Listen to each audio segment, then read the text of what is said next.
हाँ जी, आवाज क्लियर। हाँ जी, ठीक है, एकदम सही आवाज भी। अब हम लोग स्टार्ट करने जा रहे हैं issue of shares. Issue of shares हम लोग स्टार्ट करने जा रहे हैं। कुछ बच्चे मेरे साथ हैं, कुछ बच्चे ऑनलाइन हैं और कुछ बच्चे लोग रिकॉर्डेड क्लास भी देखेंगे। तो सर, ये इशू ऑफ शेयर्स को आप इतना इम्पोर्टेंस क्यों दे रहे हो? ये इशू ऑफ शेयर से आप लोग के एग्जामिनेशन में बहुत मार्क्स आते हैं। रफली पकड़ के चलो 10 से 12 मार्क्स या 15 मार्क्स तक आपको आ सकता है। ठीक है। एग्जैक्टली तो ब्लूप्रिंट मेरे पास अभी है नहीं, तो मैं आप लोग को एग्जैक्ट नंबर्स नहीं बता पाता हूँ, पा रहा हूँ, बट 10 to 15। और इससे बड़ी बात यह है कि थ्योरी भी बहुत ज्यादा पूछा जाता है। ठीक है। और इस टॉपिक को कुछ बच्चे लोग बहुत डिफिकल्ट मानते हैं। कौन बच्चे इसको डिफिकल्ट मानते हैं? जो बच्चे लोग बीच में एक भी क्लास मिस कर देंगे। And it is very common कि बच्चे लोग का क्लासेस मिस होता है इसमें। तो मैं आप लोगों को सजेस्ट कर रहा हूँ कि अगर आप लोग की क्लास मिस हो जाए तो रिकॉर्डेड लेक्चर्स आप लोग देख लीजिएगा। रिकॉर्डिंग इसलिए मैं अभी पहले इसको करा दे रहा हूँ ताकि आपके पास रिकॉर्डिंग अवेलेबल हो। बेसिकली इसमें 8 से 10 क्लासेस लगती हैं इस टॉपिक में। ठीक है, बेसिकली इतनी ही लगती है, बट ये एक्सटेंड होती जाती है क्योंकि बच्चों को टॉपिक कुछ समझ में नहीं आता है। तो मैं बार बार रिवीजन करा करा के इस टॉपिक में ना थोड़ा लंबी क्लास हो जाती है ये वाली। लेकिन ज्यादा से ज्यादा इसमें 10 क्लासेस हम लोग को लगनी चाहिए।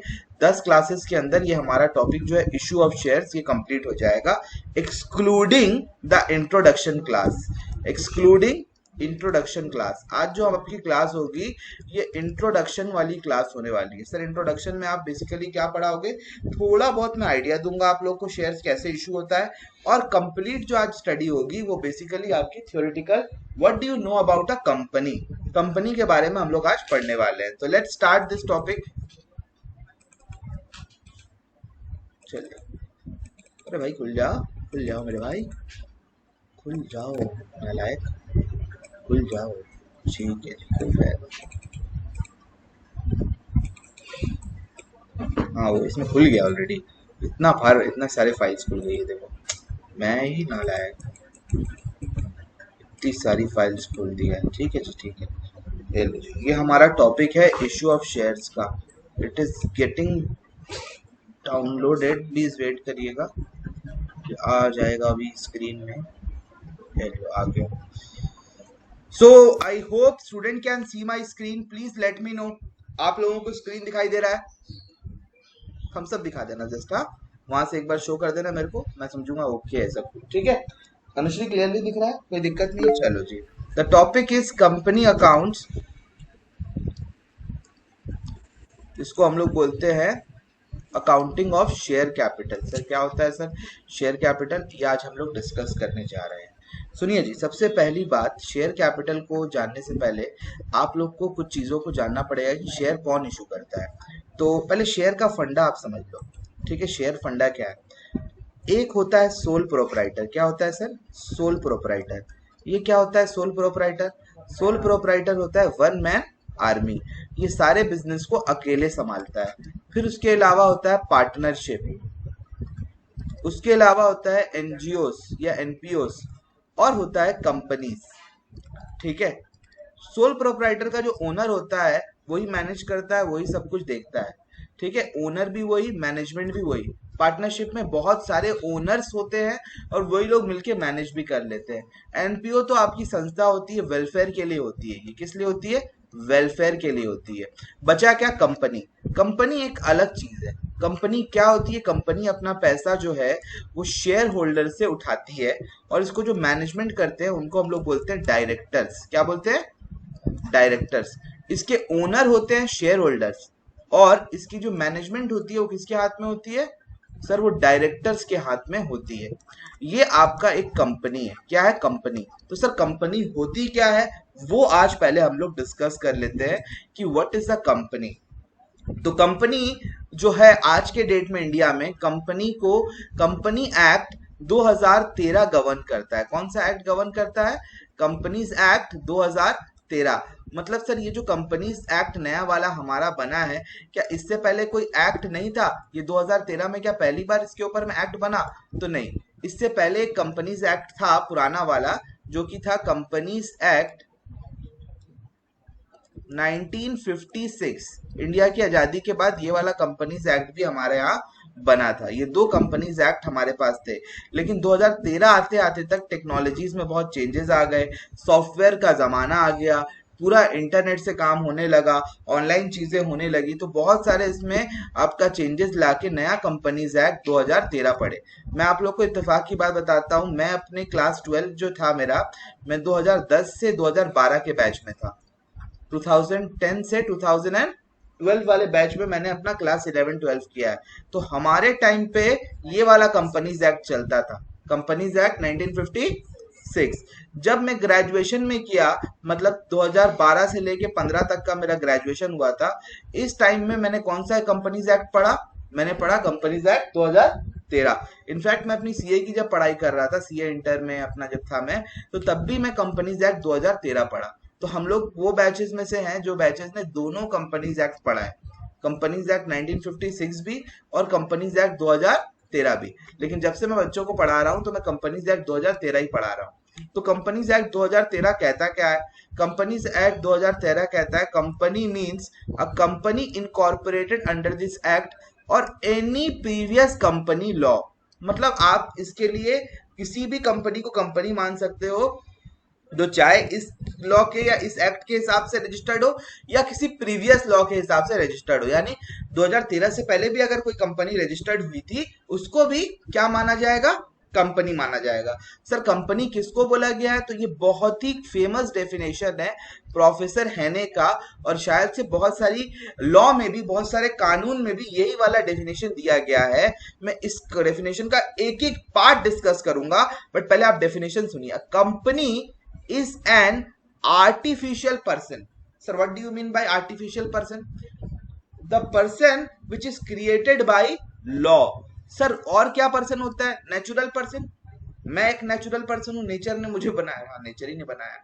आप एक नेचुरल पर्सन हो, सारे बच्चे जितने हैं नेचुरल पर्सन है, राम श्याम रहीम, दुनिया की 700 समथिंग करोड़ जो आबादी है पूरी की पूरी नेचुरल पर्सन है। तो ये आर्टिफिशियल पर्सन क्या होता है? इसको नेचर ने नहीं बनाया, इसको कानून ने बनाया है। किसको बनाया है? किस कानून ने बनाया है इसको। इस कंपनी के नाम से प्रॉपर्टी खरीदी जा सकती है, कंपनी के नाम से धंधा किया जा सकता है, कंपनी के नाम से कर्ज लिया जा सकता है, कंपनी के नाम से हर एक वो चीज करी जा सकती है, हर चीज तो नहीं, मतलब मेजॉरिटी वो चीजें करी जा सकती है जो नेचुरल पर्सन के नाम पे करी जा सकती है। क्या बात कर रहे हो? यस, आर्टिफिशियल पर्सन कुछ चीजें नहीं कर सकता, शादी नहीं कर सकता आर्टिफिशियल पर्सन। फिर आर्टिफिशियल पर्सन बहुत सारे और भी काम है जो नहीं कर सकता है, लेकिन कानून के नजर में बहुत सारे काम है जो केस तो लड़ा जाता है कंपनी। यस, कंपनी के हिसाब से। अगर आप मान लो रिलायंस इंडस्ट्रीज लिमिटेड से आपने, एक तो एग्जांपल बता रहा हूं मैं आपको, रिलायंस इंडस्ट्रीज लिमिटेड से आपने जियो का कार्ड खरीदा, उस जियो के कार्ड में आपने रिचार्ज कराया महीने में कितने का?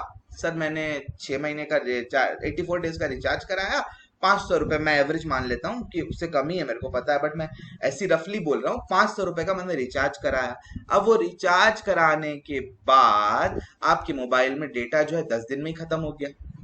सर क्या बात कर रहे हो? कितना दिन का गारंटी दिया था कंपनी? 84 डेज का। खत्म कितने दिन में हो गया? 10 डेज में। अब ऐसा नहीं है कि आप मुकेश अंबानी के ऊपर जाके केस कर दोगे, बोले कि बेटा तेरा ही कंपनी है, तेरे वजह से मेरी गड़बड़ी हुई है। आपको केस किसके ऊपर करना पड़ेगा? रिलायंस इंडस्ट्रीज लिमिटेड के ऊपर आप केस करोगे।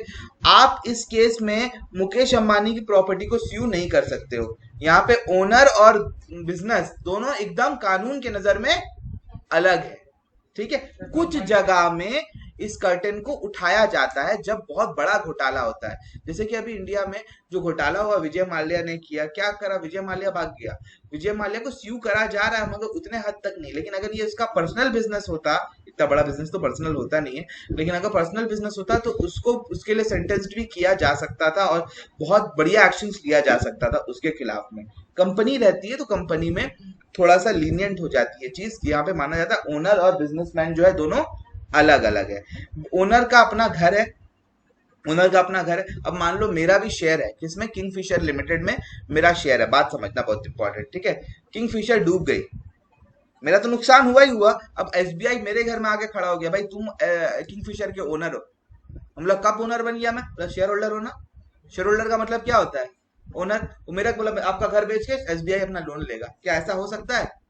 नहीं हो सकता है। मैं बोलूंगा मेरी लायबिलिटी लिमिटेड है। क्या है मेरी liability?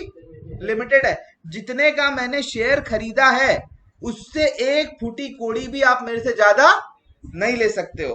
That is my limited liability. आप मेरा घर या मेरी प्रॉपर्टी के ऊपर में नजर भी मत डालना, आंख फोड़ के रख देंगे तुम्हारा। समझ में आ रही है बात? इसलिए बोला गया it is an artificial person created by law having separate entity. Separate entity का मतलब इसका औहदा बिजनेसमैन से अलग है। आप कुछ गलत करोगे, कंपनी कुछ गलत करेगी तो शेयर होल्डर को आके कॉलर नहीं पकड़ा जा सकता। एक टाइम पे डायरेक्टर्स का कॉलर पकड़ा जा सकता है, डायरेक्टर्स का कॉलर पकड़ा जा सकता है, लेकिन शेयर होल्डर्स का कॉलर नहीं पकड़ा जा सकता है। याद रखना, ओनर्स और बिजनेस दोनों अलग हैं। With a परपीचुअल succession. सर परपीचुअल का मतलब क्या होता है? जो चीज चलती जाए चलती जाए चलती जाए उसको बोलते हैं परपीचुअल सक्सेशन। मतलब क्या है सर इसका? अब देखो, रिलायंस इंडस्ट्रीज लिमिटेड, चल रिलायंस तो अभी की कंपनी है, टाटा की बात करता हूं मैं। टाटा का इनकॉर्पोरेशन किस व्यक्ति ने किया? सर जमशेद जी टाटा ने किया। जमशेद जी टाटा के आप दुनिया में हैं नहीं। उसके बाद वो प्रॉपर्टी किसी और के पास चली गई, उसके बाद चली गई, लोग आएंगे जाएंगे, इनहेरिटेंस इनहेरिटेंस इनहेरिटेंस उनकी प्रॉपर्टी जो है उनके बच्चों से बच्चों के बच्चों के पास चली गई, तो लोग आएंगे जाएंगे, कंपनी चलती रहेगी। अटल बिहारी वाजपेयी ने कहा था ना, सरकारें आएंगी जाएंगी लेकिन लोकतंत्र चलता रहना चाहिए। तो उसी तरीके से लोग आएंगे जाएंगे, कंपनीज अपनी जगह में चलती रहेगी। यही बात कही गई है परपीचुअल सक्सेशन में। And a common seal. Sir ये क्या होता है कॉमन सील? ये तो बहुत इंपॉर्टेंट चीज है। चलो आइए मैं आप लोग को दिखाता हूं कॉमन सील होता क्या है। कॉमन सील जो होता है कंपनी का सिग्नेचर होता है। क्या होता है? कंपनी का सिग्नेचर। सर कैसा दिखता है सर कॉमन सील? तो ये देखो, गूगल दिख रहा है आप लोग का? स्क्रीन आ रहा है मेरा? मैं दिखा दे रहा हूं।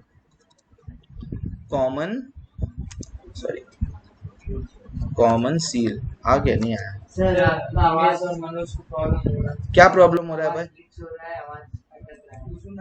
तू सुन, आवाज सुन। ये देखो, this thing is called common seal. ये जो आप देख रहे हो ना स्क्रीन में आपके आ रहा है, एकदम क्लियर है वॉइस? मतलब आपका पर्सनल इंटरनेट इश्यू है भाई। ये देखो, ये जो है this is called common seal. देख पा रहे हो आप लोग? ये जो इंस्ट्रूमेंट है ना, इस इंस्ट्रूमेंट में कंपनी का नाम होता है, और इसको पेपर में जब आप रखते हो और पेपर को बीच में दबाते हो तो वो एक होल कर देता है, गड्ढे गड्ढे गड्ढे गड्ढे हो जाते हैं। ये चीज आप लोग देखे होगे अपने जो सीबीएसई का पेपर आता है ना, सीबीएसई के पेपर में आपने देखा होगा होल किया होता है, that is the common seal. ये कॉमन सील तो कोई भी मार सकता है सर। क्या बात है, एकदम सही बात है, कोई भी मार सकता है। लेकिन इस कॉमन सील को खजाना बना के रखती है कंपनी। इसको निकालने के लिए 3-4 डायरेक्टर बैठते हैं, तभी उसको मार सकते हैं। एक अकेला आदमी ऐसा नहीं है कि पियोन गया, पियोन के पास एक आदमी आया, बोला भैया वो कंपनी से मेरे को उधारी चाहिए, लाओ, लेकर सील मार के, स्टैंप जैसे मारते हैं ना, सील मार के दे दिया। सील बना सकते हैं वैसा कुछ। इलीगल काम, फॉर्जरी बोलते हैं उसको। पकड़ा गए तो ऐसा केस होगा, ऐसा केस होगा कि जिंदगी भर, मतलब कि चोरी। सर देखो बाबू, चीटिंग तो बहुत कुछ कर सकते हो आप लोग ना। आप तो अपने प्रिंसिपल, हाँ बंद हो गया? अच्छा रुको रुको, अभी देखो, 1 मिनट, हाँ 1 मिनट। अब देखो, दिख रहा है स्क्रीन? बोलना आया? दिखाओ एक बार। मेरा वाईफाई कनेक्टेड है, मेरा वाईफाई कनेक्टेड है तो होना नहीं चाहिए। भाई आप लोग को स्क्रीन दिख रहा है? प्लीज बताओगे मेरे को, प्लीज बताना कि you guys can see my screen और नॉट। हाँ तो देख सक रहे हैं। ओके ओके, मतलब सब बच्चे लोग को दिख रहा है। एक बार रीजॉइन कर रहा हूँ तुमको एग्जिट करा के इसमें से। तो अनुश्री करी थी ना? अच्छा,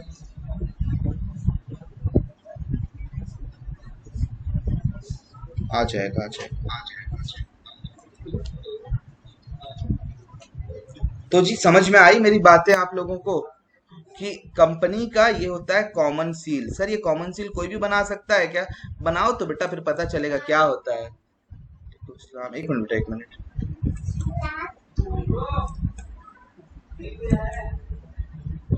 चलिए, तो मेरे ख्याल से बच्चों को समझ में आ गया सर कॉमन सील होती क्या है। इस चीज को हम लोग बोलते हैं, छोड़ दो छोड़ दो, इस चीज को हम लोग बोलते हैं कॉमन सील। ठीक है, ये एक तरह का स्टैंप है, ये कंपनी का सिग्नेचर है। क्या है? कंपनी का सिग्नेचर है। कंपनी का जो साइन होता है वो कोई इंसान तो नहीं है, तो उसको भी तो लेकिन अपने डॉक्यूमेंट में साइन करना होगा, तो वो कॉमन सील मारती है company with the help of, behalf में किसका कौन मारता है कंपनी के बिहाफ में साइन? डायरेक्टर्स। ओनर्स तो शेयर होल्डर है क्या? 1 करोड़ शेयर होल्डर्स को देते रहो। कंपनी बोलने से डायरेक्टर नहीं हुआ, कंपनी को चलाते हैं डायरेक्टर। कंपनी का 2 हिस्सा है, एक कंपनी का होता है ओनर, एक कंपनी का होता है ओनर, और दूसरा होता है कंपनी का डायरेक्टर्स।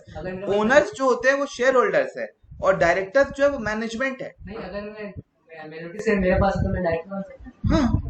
हाँ, आप डायरेक्टर्स शेयर होल्डर्स भी होते हैं, ऐसा जरूरी नहीं कि शेयर होल्डर होना जरूरी है, लेकिन डायरेक्टर्स भी शेयर होल्डर्स होते हैं। Mukesh Ambani is the director as well as the share holder of Reliance industries Limited, लेकिन एक क्वालिटी, एक नंबर ऑफ सफिशिएंट शेयर्स है उनके पास, तभी वो डायरेक्टर्स बने हैं। ठीक है, डायरेक्टर्स के लिए होना जरूरी नहीं है, लेकिन होता है शेयर्स, क्योंकि डायरेक्टर्स तो उसी को बनाया जाएगा ना जिसके पास कंपनी में ज्यादा पहुंच है। ठीक है सर, छोड़ दो सर, इसको छोड़ दो अभी Anushree. Characteristics of a company, रुको इसको थोड़ा सा मैं ये करता हूँ, अब सही है। चलो चलो, तो देखो जी ध्यान से कि कंपनी के बारे में यहाँ क्या क्या बातें बोली गई है। ध्यान से आप लोग सुनिएगा, एक एक पार्ट को आप लोग सुनो। ए पढ़ाई करे, बातचीत करता है खाली बैठ के। चलो सुनो, पहला इनकॉर्पोरेशन। इनकॉर्पोरेशन का मतलब a company is an artificial person created through the process of law, that is the company act, either under present companies act or any other previous companies act। previous बोले 2013 से पहले वाला कौन सा companies act था? 1956। Company किसको बोला जाएगा? जो कंपनी या तो 2013 के हिसाब से रजिस्टर हो, या तो उससे पहला वाला कंपनीज एक्ट के हिसाब से भी रजिस्टर होगा, तो उसको कंपनी बोला जाएगा। तो ये कंपनी के बारे में बोल दिया, पहली बात। दूसरी बात बोली गई कि कंपनी के बारे में सेपरेट लीगल एंटिटी। सर मतलब क्या है? कि कंपनी का एक अलग दर्जा है, कंपनी और उसके शेयर होल्डर दोनों अलग है। शेयर होल्डर ओनर है माना, लेकिन नॉर्मल जैसे पार्टनरशिप में या सोल प्रोप्राइटर में आप ओनर को जाके कॉलर पकड़ सकते हो, ओनर को आप दबोच सकते हो, यहाँ पे ओनर को आप दबोच नहीं सकते हो। यहाँ पे बोला है कि बिजनेस का एक आर्टिफिशियल पर्सन है, इनका लीगल एंटिटी है सेपरेट। लीगल एंटिटी मतलब कानून की नजर में ये अलग है भाई। देखो ऐसे तो बिजनेस में आप लोगों ने जब लास्ट ईयर आपने पढ़ा था, बिजनेस एंटिटी कंसेप्ट पढ़ा था। अकाउंट्स में बिजनेस और बिजनेसमैन को अलग माना जाता है, इसलिए कैपिटल को भी एक लायबिलिटी ट्रीट किया जाता है, लेकिन वो सिर्फ अकाउंटिंग के नजर में अलग है। कानून के नजर में बिजनेस और बिजनेसमैन एक है, लेकिन कंपनीज के नजर, कंपनीज एक्ट के हिसाब से कंपनी और शेयर होल्डर क्या है? अलग है। देखो समझ में आ रही है बात? अकाउंट्स के नजर में तो पार्टनरशिप और पार्टनर्स दोनों अलग है। अभी तो केस होगा तो उनके सामने थोड़ी। मेरी बात सुनो, मेरी बात ध्यान से सुनो, समझ रहे नहीं हो ना तुम लोग, यहीं तो अटक जा रहे हो। पहले पूरी बात को सुनोगे, पूरी बात सुनो, फिर तुम अपनी बात बताना, मैं बताऊंगा क्या बोल रहा हूँ। कंपनीज एक्ट है, एक आपका नॉर्मल बिजनेस है। सोल प्रोप्राइटर बिजनेस को अकाउंट्स में माना जाता है कि इसकी सेपरेट एंटिटी है, लेकिन कानून के नजर में सोल प्रोप्राइटरशिप बिजनेस अलग ओनर नहीं है। मतलब मेरी एक दुकान है बाजार में, मान लो एक छोटी सी मेरा शॉप है, उस शॉप का मालिक मैं हूँ, मैं सोल प्रोप्राइटर हूँ। मेरी दुकान से कोई भी झमेला होगा तो पुलिस किसको परस्यू करेगी? मेरे को स्यू करेगी। मैंने, ओम ने, मनीष ने एक पार्टनरशिप किया, पार्टनरशिप में कुछ भी घोटाला होगा किसको पकड़ा जाएगा? हम तीनों को पकड़ा जाएगा। लेकिन एक कंपनी है सर, कंपनी कौन सी है सर? रिलायंस इंडस्ट्री लिमिटेड है। वो कंपनी को झोल झाल करेगी तो क्या मुकेश अंबानी को पकड़ा जाएगा एज अ शेयर होल्डर? नहीं, एज अ डायरेक्टर पकड़ा जा सकता है, एज अ डायरेक्टर पकड़ा जा सकता है, लेकिन एज अ शेयर होल्डर पकड़ा नहीं जा सकता है। समझ में आ गई बात? Yes sir. मतलब पावर होते हुए सब डायरेक्टर ऐसे तो। हाँ, डायरेक्टर्स जनरली कोई बनना नहीं चाहता पावर्स रख के भी बहुत बार, क्योंकि वो जो जिसका इरादा रहता है ना, कीड़ा रहता है दिमाग में, कंपनी के साथ घोटाला करना है, वो नहीं बनेगा। मैं आप लोग को एक एग्जांपल दे सकता था, बट ये रिकॉर्डेड वीडियो है करके मैं बोल रहा नहीं हूँ। खड़गपुर में भी बहुत सारे बिजनेसेस हुए ऐसे। एक रेस्टोरेंट था खड़गपुर में, आपने नाम सुना होगा, समझ गए हो आप लोग। खड़गपुर में जो है आपका वो जो होटल था, रेस्टोरेंट की शुरुआत उसने करी थी। उसने इतना बड़ा घोटाला किया करके सारी प्रॉपर्टी अपने बेटे के नाम पे कर दी। करने के बाद आज जो है उसका बेटा उस होटल्स को चला रहा है खड़गपुर। हाँ, दूसरे नाम से चल रहा है वो होटल, वही जगह में इंदा में ही है, आसपास में बना नया होटल। बनने के बाद आजकल वो होटल उस नाम से चल रहा है, उसके बेटे के नाम से सारी प्रॉपर्टी उसने कर दी। तो ये कंपनी में ये सब झोल झाल होता है। बहुत से लोग कंपनी खोलते ही तो सब लोग के आगे में आप लोग रूल पढ़ोगे ना मेरे भाई। सबसे बड़ा चोर कौन होता है? जिसके पास पैसा है। The more money you have, the bigger the thief you will be. आप जितने बड़े पैसे वाले उतना बड़ा आप चोर बन सकते हो। ठीक है सर, समझ में आया। दूसरी बात, ये आर्टिफिशियल पर्सन है। आर्टिफिशियल पर्सन का मतलब क्या होता है? वो पर्सन जो मतलब कि सिर्फ कानून के नजर में पर्सन है, नेचुरली वो पर्सन नहीं है। क्या हाँ, पता चल जाएगा, हम बता देंगे तुमको। सुन लो नाम, सुन लो नाम है उसका फ्लेवर्स होटल का। आप लोगों ने सुना होगा, 2-3 साल पहले तक वो जीवित था वो रेस्टोरेंट। अब तो वो रेस्टोरेंट रहा नहीं। नाम भी सुन लो। चलो, अब क्या बोलूँ आगे, मेरे को पता नहीं है क्या स्टोरी है। ठीक है, मैं उसलिए ज्यादा कुछ बोल रहा नहीं। परपीचुअल एग्जिस्टेंस, परपीचुअल एग्जिस्टेंस का मतलब क्या है सर? परपीचुअल का मैंने आपको बता दिया, हमेशा चलते रहेगा। ओनर आएगा जाएगा, डायरेक्टर आएगा जाएगा। अगर मैं अभी आपको टाटा के डायरेक्टर्स की लिस्ट दिखाना चाहूँ, देखो list of directors of Tata मैं आपको दिखा रहा हूँ, ठीक है ना। List of directors of Tata. Tata के डायरेक्टर्स कौन कौन है देखो जी। ये तो अभी अभी जो हाल के हैं उनका नाम दे दिया है। ये देखो, ये इतने सारे डायरेक्टर्स हैं अभी। एन चंद्रशेखरन, ये एग्जीक्यूटिव चेयरमैन है। उसके बाद वेणु श्रीनिवासन, अजय परिनाल, डॉक्टर रल्फ पेथ, भास्कर भट्ट, ये सारे लोग जो हैं ये टाटा के रोल अभी डायरेक्टर्स हैं। इनमें से कोई मर जाएगा ना तो दूसरा आदमी जो है बिजनेस को चला लेगा। तो ये मत सोचना इनमें से कोई व्यक्ति मर गया तो बिजनेस पूरा ठप हो जाएगा। बिजनेस जो है, कंपनी जो है, ये परपीचुअल चीज है। क्या है ये? परपीचुअल चीज है। परपीचुअल चीज का मतलब ये हमेशा चलने वाली चीज है। उसके बाद मैंने आपको बताया सर लिमिटेड लायबिलिटी मतलब क्या? मेरा किंग्सफिशर में शेयर खरीदा हुआ था, या मेरा मान लो सत्यम कंप्यूटर्स में शेयर खरीदा हुआ था। सत्यम कंप्यूटर 2009 का एक बहुत बड़ा स्कैम हुआ था, ठीक है। या सर चलो अपना हाल का ही बात रखते हैं। किंगफिशर का एक तो घोटाला, मैंने किंगफिशर का शेयर मैंने खरीद के रखा हुआ था। किंगफिशर का जो मालिक है विजय माल्या, बड़ा शेयर उसके पास था, इसलिए उसको मालिक बोलते। मालिक हम भी थे, मान लो छोटे से मालिक थे एकदम फोकट। मतलब एक तो बहुत बड़ा प्रॉपर्टी में मेरा इतना सा एरिया था, मैं भी मालिक हूँ। तो वो भी मालिक था, मैं भी मालिक था। विजय माल्या भाग गया तो क्या लेंडर लोग, क्रेडिटर लोग मेरे पास आ जाएगा, बोलेगा तुमसे पैसा लेंगे बेटा, तुम भी तो शेयर होल्डर थे ना। नहीं, हम बोलेंगे हम शेयर होल्डर थे लिमिटेड लायबिलिटी वाले। मतलब कि मैं जितने का शेयर खरीदा हूं उससे ज्यादा पैसा मेरे से कोई नहीं ले सकता है, इसलिए बोला लिमिटेड लायबिलिटी। इसलिए आप देखोगे ना कंपनी के पिछवाड़े में क्या लिखा रहता है? लिमिटेड। मतलब sir Reliance industries limited, Tata limited, किसी किसी में लिखा रहेगा प्राइवेट लिमिटेड। जो प्राइवेट कंपनी होती है उसके पीछे लिखा रहेगा प्राइवेट लिमिटेड। और जो पब्लिक कंपनी होती है, पब्लिक कंपनी क्या होती है? जिस कंपनी के पास अधिकार होता है पब्लिक को शेयर इशू करने का। ये मत सोचना, कुछ बच्चे लोग सोचते होंगे सर पब्लिक कंपनी मतलब क्या गवर्नमेंट की कंपनी? हम लोग तो यही जानते हैं पब्लिक का मतलब गवर्नमेंट होता है। नहीं मेरे भाई, गवर्नमेंट की कंपनी को बोला जाता है गवर्नमेंट कंपनी। गवर्नमेंट की कंपनी को बोला जाता है गवर्नमेंट कंपनी। पब्लिक कंपनी वो कंपनी होती है जो आपको पब्लिक को शेयर इशू कर सकती है। सर प्राइवेट कंपनी कौन सी होती है? जिसके share holder private share holders होते हैं। आज की क्लास बहुत इंपॉर्टेंट क्लास है, सब चीजों को नॉलेज में रख लेना है, आपको आगे बहुत फायदा होगा इन चीजों का। तो लिमिटेड लायबिलिटी होती है फर्म्स की, फर्म्स कंपनीज की। प्राइवेट कंपनी पब्लिक को शेयर इशू नहीं कर सकता है। आपने नाम सुना होगा, मेरे स्टूडेंट का ही है, ग्रीनलैंड टावर्स प्राइवेट लिमिटेड। क्या आपको कभी ग्रीनलैंड का शेयर मिलता हुआ दिखा है कहीं पे? नहीं सर। लिस्टेड जो शेयर होते हैं शेयर मार्केट में, वो सारे के सारे शेयर पब्लिक कंपनी के हैं। वो कंपनी जो पब्लिक को शेयर इशू कर सकती है। और आप जो पढ़ाई करोगे issue of share to the public पढ़ोगे आप, मतलब आप पब्लिक कंपनी के बारे में आप पढ़ाई करने जा रहे हो। अच्छा sir, yes. Transferability of shares, कुछ देखो, प्राइवेट कंपनीज नहीं, पब्लिक कंपनीज में अपना शेयर आप ट्रांसफर कर सकते हो। मेरे पास आज कुछ शेयर्स हैं, मान लो मेरे मोबाइल में ऐप है, उसमें मेरे पास शेयर्स हैं, सिप्ला के हैं, मेरे पास सन फार्मा के हैं। उस शेयर्स को अगर मैं बेचना चाहूं तो खाली मैं लिस्ट कर दूंगा I want to sell this, या सेल का प्राइस लगा दूंगा मैं, मेरे शेयर्स बिक जाएंगे। आज मैं ओनर हूं, कल तुम ओनर बन जाओगे, परसों कोई और ओनर बन जाएगा। मतलब हम लोग अपने शेयर्स को ट्रांसफर कर सकते हैं। उसके बाद मैनेजमेंट एंड ओनरशिप, मैंने आपको थोड़ी देर पहले बता दिया कि जो मैनेजमेंट होती है इसकी, वो कौन करती है भाई?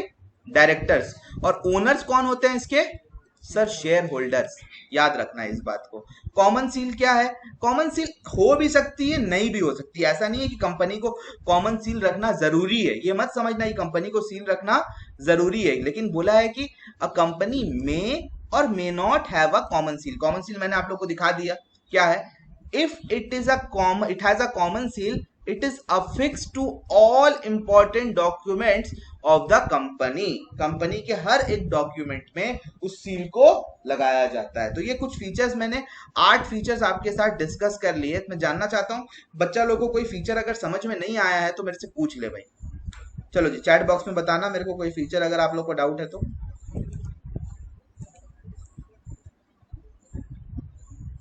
चलो जी बताओ।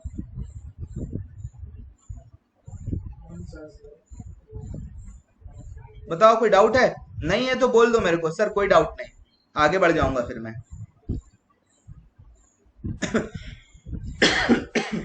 अरे हाँ सर, नहीं रहे डाउट पूछ। क्या हो गया? कोई डाउट और पूछता नहीं है, मेरे को नहीं लगता किसी को। हाँ सर।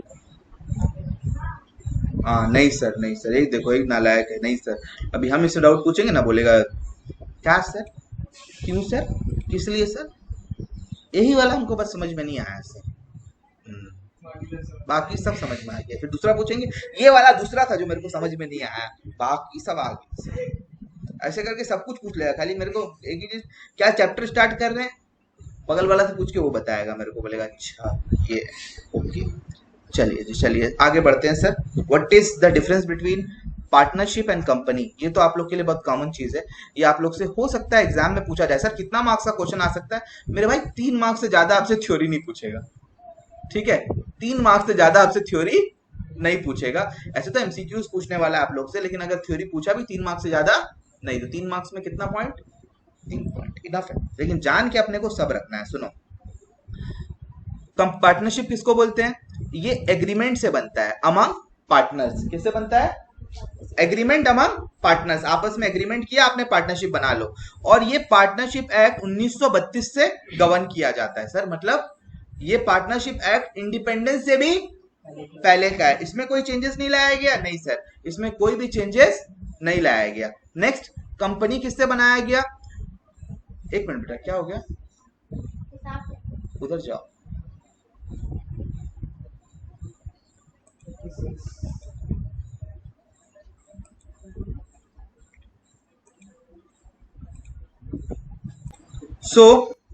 ये अब जो मैं आप लोगों को डिस्कस कर रहा हूं वो आपका है कंपनीज और पार्टनरशिप में डिफरेंस क्या होता है। जो बताया मैंने आप लोग को, पार्टनरशिप एक एग्रीमेंट से किया जाता है जिसको गवर्न करता है 1932 का पार्टनरशिप एक्ट। याद रखना है सर। यस, वेरी गुड, एकदम याद रखना है इसको। 1932 यस जो है उसको याद रखना है। और मैंने आपको पढ़ाया भी था जब पार्टनरशिप शुरू करी थी, मैंने सारी बातें आपको बताई थी इसके बारे में। Yes sir. और कंपनीज का किसके हिसाब से बनता है? अच्छा, कंपनीज का दूसरा नाम जॉइंट स्टॉक कंपनी भी है। बच्चा लोग कंफ्यूज हो जाता है कि जॉइंट स्टॉक कंपनी कुछ और है क्या? नहीं भाई, दोनों सेम है। कंपनी का दूसरा नाम है जॉइंट स्टॉक कंपनी। कुछ जगह में जॉइंट स्टॉक कंपनी लिखा रहता है, कहीं कंपनी लिखा रहता है। तो 2013 कंपनीज एक्ट या कोई भी पहले वाला, ये वाला भी चलेगा या पहले वाला भी एक्ट में अगर आप रजिस्टर्ड हो तो you are the company as per Indian companies act. ठीक है सर, समझ में आ गया। रेगुलेटरी अथॉरिटी 1932 पार्टनरशिप एक्ट, और कंपनीज के लिए 2013 का कंपनीज एक्ट। सर नंबर्स कितना है? मिनिमम जो है पार्टनरशिप में 2 मेंबर्स, और मैक्सिमम का तादाद जो है पार्टनरशिप एक्ट में नहीं दिया हुआ, याद रखना। पार्टनरशिप एक्ट में नहीं दिया हुआ है, ये कंपनीज एक्ट में लिखा हुआ है मैक्सिमम नंबर कितना होगा। अजीब बात है ना? यस, उसमें नहीं लिखा हुआ है। यहाँ पे कंपनीज एक्ट में तो अमेंडमेंट लाके उसको लगाया गया है। कहाँ पे? As per section 464 of the companies act 2013। Sir section याद रखना है? नहीं, याद नहीं रखना है। कितना मेंबर्स है खाली वो याद रखो, 50। पार्टनरशिप का मिनिमम कितना? Minimum 2, maximum 50। ठीक है जी, बता रहा हूं भाई, मेरे भाई बता रहा हूं, दाड़ाओ दाड़ाओ, सबर नहीं करते हो नालायकों, सबर नहीं करते हो। कंपनीज के बारे में क्या बोला है? देखो कंपनीज दो तरह का हो, तीन तरह का कंपनीज होता है। एक होता है पब्लिक, एक होता है प्राइवेट, और एक होता है ओपीसी, 1% कंपनी। तो भाई पब्लिक के लिए मिनिमम कितना है? पब्लिक के लिए मिनिमम है 7। मैक्सिमम के लिए कितना बोला? इनफाइनाइट। आपको जो चाहिए, जितना चाहिए, पब्लिक कंपनी उतना शेयर होल्डर रख सकता है। रिलायंस का है ना भाई, करोड़ लाखों शेयर होल्डर्स हैं रिलायंस के। प्राइवेट के लिए सर मिनिमम कितना बोला है? मिनिमम बोला है 2। मैक्सिमम कितना बोला है? मैक्सिमम बोला है 200। समझ में आया? 200 200 जो बच्चा लोग करता है ना, थोड़ा कंफ्यूजन हो गया था, केओस हो गया था कि बच्चा लोग सोचता था पार्टनरशिप में 200 है। पार्टनरशिप में 200 नहीं है, पार्टनरशिप में 50 है मैक्सिमम। पर पार्टनरशिप में 50 है मैक्सिमम, प्राइवेट कंपनी में 200 है। अगर कोई पार्टनरशिप में फॉर्म कर रहे हैं और प्राइवेट कंपनी में रजिस्टर कर रहे हैं तो पहले आप पार्टनरशिप में हो, आप पार्टनरशिप नहीं, पब्लिक कंपनी का, पब्लिक कंपनी का मैक्सिमम लिमिट नहीं है। क्या भूल गया मेरे भाई? ठीक है, तो पब्लिक कंपनी का मैक्सिमम लिमिट नहीं है। पार्टनरशिप का मैं बता दूंगा कितना है, पार्टनरशिप का भी बताया ना मैंने आपको, minimum 2, maximum 50। OPC 1% company, minimum कितना होगा? 1, मैक्सिमम कितना होगा?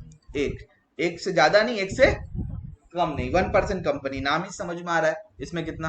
तो 3 तरह की कंपनी का 3 मैक्सिमम मिनिमम है, याद रखना है। यस, याद रखना है। कोई आपसे पूछेगा पार्टनरशिप का मिनिमम कितना?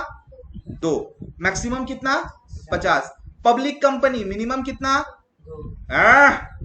Public company minimum 7, minimum 7, maximum no limit. Private company minimum maximum 200। 1% company minimum maximum 1। Sir liability क्या है? पार्टनरशिप में आपका घर बिक सकता है, लेकिन क्या कंपनी में आपका घर बिक सकता है? नहीं सर, अनलिमिटेड नहीं है, वहां पे लिमिटेड है। डिस्ट्रीब्यूशन ऑफ प्रॉफिट, इसमें प्रॉफिट शेयरिंग रेशियो में बढ़ता है सर, किसमें? पार्टनरशिप में। और कंपनी में it depends on the article of association और the directors as what share of profit dividend also approved by the share holder will be distributed among shareholder. इसका पूरा एक कानून है अलग, डिविडेंड बोलते हैं। जो शेयर होल्डर को जो प्रॉफिट का हिस्सा मिलता है उसे कहा जाता है डिविडेंड। ठीक है, वो डिविडेंड देने के लिए कंपनी के जो डायरेक्टर्स हैं वो डिसाइड करते हैं कि भाई हम हमारे प्रॉफिट का इतना % डिविडेंड देंगे, आपके face value of the share का इतना % डिविडेंड देंगे, 13% 14% फेस वैल्यू के ऊपर हम आपको देंगे। अब जो है आप शेयर होल्डर्स उस पर एग्री करते हो, ऑनलाइन वोटिंग होती है, 50% से ज्यादा लोग एग्री कर गए, मतलब उतना डिविडेंड आपको दिया जाएगा। सर जो प्रॉफिट बच जाता है बिजनेस में वो क्या होता है? वो एक्यूमुलेट होता रहता है, प्रॉफिट मार्केट वैल्यू बढ़ता रहता है। इनफैक्ट आप जो शेयर्स खरीदते हो ना, आप डिविडेंड के लिए शेयर नहीं खरीदते हो, आप उसके मार्केट वैल्यू के लिए शेयर खरीदते हो। शेयर का फेस वैल्यू, अगर मैं आपको रिलायंस का भी फेस वैल्यू दिखाना चाहूँ, रुको मैं दिखा रहा हूँ आप लोग को। सर आप जो बोलते हैं वोटिंग होता है 50%, ऑनलाइन, ऑनलाइन वो क्या होता है? डिविडेंड, और सब लोग तो हाई डिविडेंड चाहेंगे। वैसा कुछ होता नहीं है, आदमी आधा आदमी तो वोट देता ही नहीं है, हम तो कभी वोट नहीं दिए, ऑनलाइन वोटिंग हम कभी करे ही नहीं है। मैं आपको दिखा दे रहा हूँ, देखो ये शेयर का जो फेस वैल्यू, ये आप लोग आगे सीखोगे क्या होता है फेस वैल्यू, क्या होती है सारी चीजें। ये देखो ये रिलायंस इंडस्ट्रीज लिमिटेड का ये चार्ट है, आज के डेट में इसका स्टॉक वैल्यू देखो कितना है, 2225 रुपया इसका स्टॉक वैल्यू रिलायंस का। ठीक है, एक शेयर का दाम है। इसका फेस वैल्यू कितना है? फेस वैल्यू भी चेक कर ले। फेस वैल्यू जो है इसके आज के शेयर का, मेरे भाई कहाँ है, मेरे भाई कहाँ, मनी कंट्रोल में दिया होता है, नीचे लिखा रहेगा इसका फेस वैल्यू, ये तो दिख रहा होगा आप लोग को, फेस वैल्यू दिख रहा है, ये देखो एरो दिखा रहा हूं मैं, ये देखो 10 रुपया, 10 रुपए का शेयर है। आज आपको उसका देना पड़ता है 2225 रुपए। मतलब जब शेयर कंपनी उतारी थी, जब इस कंपनी ने अपना शेयर लॉन्च किया था, इस कंपनी का शेयर का दाम था 10 रुपए। आपके किसी बाप दादा ने मान लो उसको 10 रुपए में खरीदा होता, आज वो 10 रुपए की कीमत है 2245 रुपए, 2254 रुपए ओपन हुआ था आज का। अभी डेटा कितना, अभी क्या रेट चल रहा है, वट एवर, 2250 रुपए, 2250 आज डेटा है उसका। 10,000 रुपया मान लो लगाया होता, 10,000 रुपया मान लो 10 रुपए करके लगाया होता भाई, करोड़ों हो जा रहा है भाई, करोड़ों 22 करोड़ शायद हो जाएगा। बाप रे। उनका फोटो अपने घर में आप लोग मूर्ति बना के रख लेते हैं। बोलते ये बाबू साहब ने अपनी पूंजी में से 10,000 रुपया रिलायंस में लगाया था, आज हम लोग। बाप रे बाप सर, आप मत बोलिए सर। तो तुम लोग भी तो मूर्ति बन सकते हो ना, मतलब समझ जाओ, तुम लोग की भी तो पूजा हो सकती है। तुम लोग अपना पैसा लगा दो किसी अच्छी कंपनी में, 2 लाख से 10 लाख 10,000 लगा दो, 2250 रुपए का शेयर है, आप 5 शेयर खरीद लीजिए, 11,000 11,500 का शेयर आएगा, खरीद के रख दीजिए। 50 साल के बाद बेचोगे वो 11,500, मेरे को उम्मीद है कि आप लोग का 11,500 50 साल बाद बेचोगे तो कम से कम आपको 50 लाख तो देके जाएगा ही। याद रखना ये बात को, सर ने बोला था। आज की उम्र आप लोग की कितनी है? 20-22 साल, 20 साल के होंगे। 20 साल से सब कम ही के, सब 20 साल से कम के ही बच्चे हैं। 50 साल मतलब 70 साल की उम्र। 10,000 रुपये आज लगाओगे भाई, भाई ओ भाई। क्या स्कीम बताई मैंने तुम्हें, बताओ। 25 साल में पैसा डबल नहीं, कई गुना हो जाएगा भाई। ठीक है सर। ऑडिट, ऑडिट क्या होता है सर? ऑडिट का मतलब होता है कि आपने जो बैलेंस शीट बनाई है उसका करेक्शन, उसको चेक करना होगा ना कि आपने बैलेंस शीट सही बनाई ना गलत बनाई। तो पार्टनरशिप में मैंडेटरी नहीं है, जरूरी नहीं है, लेकिन कंपनी में जरूरी है। कौन करता है सर ऑडिट? ऑडिट करने वाले को बोलते हैं ऑडिटर। सर ये ऑडिटर का ओहदा किसको मिलता है? चार्टेड अकाउंटेंट को। सीए के पास ये ओहदा होता है, सीए लोग जो है इसको करेक्शन करता है। कोई भी कर देगा मेरे भाई, सीए का डिग्री आपके पास है। देखो 500 रुपए का नोट, सीए इज लाइक 500 रुपया का नोट। 500 रुपए का नोट मतलब करंट वाला का बात कर रहे हैं, 2016 से पहले वाला का नहीं। 2016 पहले वाले का मतलब है कि पुराना वाला एक्ट में वो लागू था, अभी नहीं है। 500 रुपए का नोट जितना भी टेढ़ा बांका हो चलेगा या नहीं चलेगा? उसमें मैला लग गया चलेगा या नहीं चलेगा? सब चलेगा। 500 का नोट नया हो या पुराना हो, आपको सामान उतना ही मिलेगा। ऐसा नहीं है कि आप दुकान में जाके 500 रुपया दिया और बोले मेरे को नया वाला सामान देना, मैंने तेरे को 500 रुपया का नया नोट दिया है। या पुराना दियो तो बोलेगा मैं तेरे को पुराना सामान दूंगा, तूने मुझे पुराना नोट दिया है। ठीक है ना भाई लोग, ये पॉसिबल नहीं है। क्या कोई चैट बॉक्स में सर शेयर खरीदते कैसे? भाई नालायक लोग सब बता देंगे, सब बता देंगे, सब बता देंगे, सिखा देंगे शेयर कैसे खरीदते हैं। तो ये टॉपिक को पहले अच्छे से समझ लेना, पढ़ना अच्छे से, तभी जाके लक्ष्मी चिट फंड, अबे तेरा वही काम रहेगा, तुम बेटा वही करोगे, चिट फंड में जाओगे पैसा लेके। हाँ ठीक है जी, ठीक है। बिजनेस कौन मैनेज करता है? पार्टनरशिप में पार्टनर लोग मिलके मैनेज करते हैं, लेकिन बिजनेस इसमें कौन मैनेज करता है? कंपनीज में डायरेक्टर्स। याद रखना ये सब चीज अपने आप को, ठीक है ना, सारी बातों को। ट्रांसफर ऑफ शेयर पार्टनरशिप में without the consent of partner आप शेयर ट्रांसफर नहीं कर सकते हो। आप सबके एग्रीमेंट लोगे, सब बोलेंगे हाँ ठीक है। मनीष बोला मैं अपनी जगह में अपने भाई को या अपने पापा को मैं पार्टनर्स बनाना चाहता हूँ, जब तक सारे पार्टनर म्यूचुअली कंसेंट नहीं होंगे तब तक आप अपना शेयर नहीं कर सकते हो। लेकिन कंपनी में तो ऐसा नहीं है सर। सुबह सुबह मेरा दिल करा कि मैं किसी का शेयर खरीद लेता हूँ, खरीद लिया। शाम को दिल करा बेच दूं, शाम को क्या 5 मिनट बाद दिल करा बेच दूं। क्या मैं मुकेश जी को फोन करूंगा, मानी जी को, सर सर मैं अपना शेयर बेचना चाहता हूँ, आप कंसेंट दीजिए मेरे को? कंसेंट देगा? मेरा फोन ही नहीं उठाएगा, उसके बाद उसका नंबर ही नहीं मिलेगा मेरे को, तो बाकी बात दूर की है। हाँ सर नहीं, अगर पार्टनर्स मिलकर कंपनी में रजिस्टर कराएं तो वो बात का बात है, वो हम लोग को भी सीखना नहीं, वो भी होता है। कंपनी जब पार्टनरशिप बहुत बड़ा हो जाता है तो उसको कन्वर्ट कर लेते हैं हम लोग, कन्वर्ट करके बोलते हैं कि हम लोग अब कंपनी बनाएंगे। पार्टनरशिप को कन्वर्ट किया जाता है, वो भी एक चीज होती है। वो सब अभी आप लोग का सिलेबस का पार्ट नहीं हो, एकदम हायर स्टडीज में आप सीखोगे, मतलब ग्रेजुएशन लेवल या प्रोफेशनल कोर्सेज में आप लोग सीखने वाले हो। बिजनेस का मतलब क्या है सर? बिजनेस पार्टनरशिप में कौन करता है? A partnership can be carry on by business in a partnership can carry on any business in all the partners agree, if the partners agree। आप जो चाहे वो अपना बिजनेस आप कर सकते हो, लेकिन कंपनी को ऑब्जेक्ट क्लॉज देखना पड़ता है। सर ये क्या होता है सर? ऑब्जेक्ट क्लॉज एक क्लॉज होता है, एक कानून का एक नियम होता है, जिसके थ्रू से आप जो बिजनेस आप अपना लिख दिए हो कंपनीज एक्ट रजिस्टर कराने के टाइम पे कि मैं अपनी कंपनी में ये बिजनेस करूंगा, उसके अलावा आप कोई और बिजनेस नहीं कर सकते हो। हाँ अमेंड करवा सकते हो, उसको जाके अपना रजिस्ट्रेशन आप चेंज कर सकते हो, वो अलग बात है, लेकिन सिस्टम इतना सिंप्लीफाइड नहीं है। लेकिन पार्टनरशिप में मैं जो चाहूँ वो बिजनेस कर सकता हूँ। Okay sir, next. A partnership में be wounded up, wound up मतलब खत्म हो जाना, वाउंड अप का मतलब क्या होता है, खत्म हो जाना, ताला वाला बंद कर देना, बाय एन एग्रीमेंट और by an order of the court, in case of firm is unusable to pay its debt the insolvent act will apply. Sir मतलब बताइए सर, इसका हम लोग को ध्यान से सुन लेना, ऐसे ज्यादा जानकारी रखने की जरूरत नहीं है, मगर खबर नॉलेज एग्जाम पर्पस के लिए नहीं, फोकटिया दुनिया नॉलेज के लिए बहुत ये जरूरी है।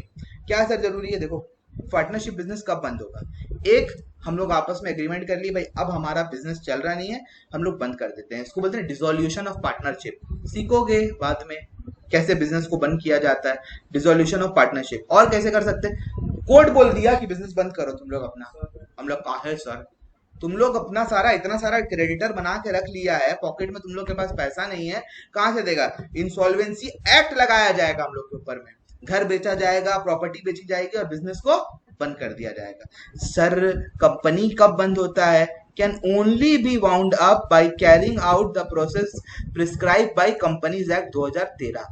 2013 के हिसाब से कंपनी बंद करने का एक नियम है, उस नियम को फॉलो करके ही आप कंपनी को बंद कर सकते हो, वरना कंपनी बंद होने वाली चीज क्या सक्सेशन है, परपीचुअल सक्सेशन है।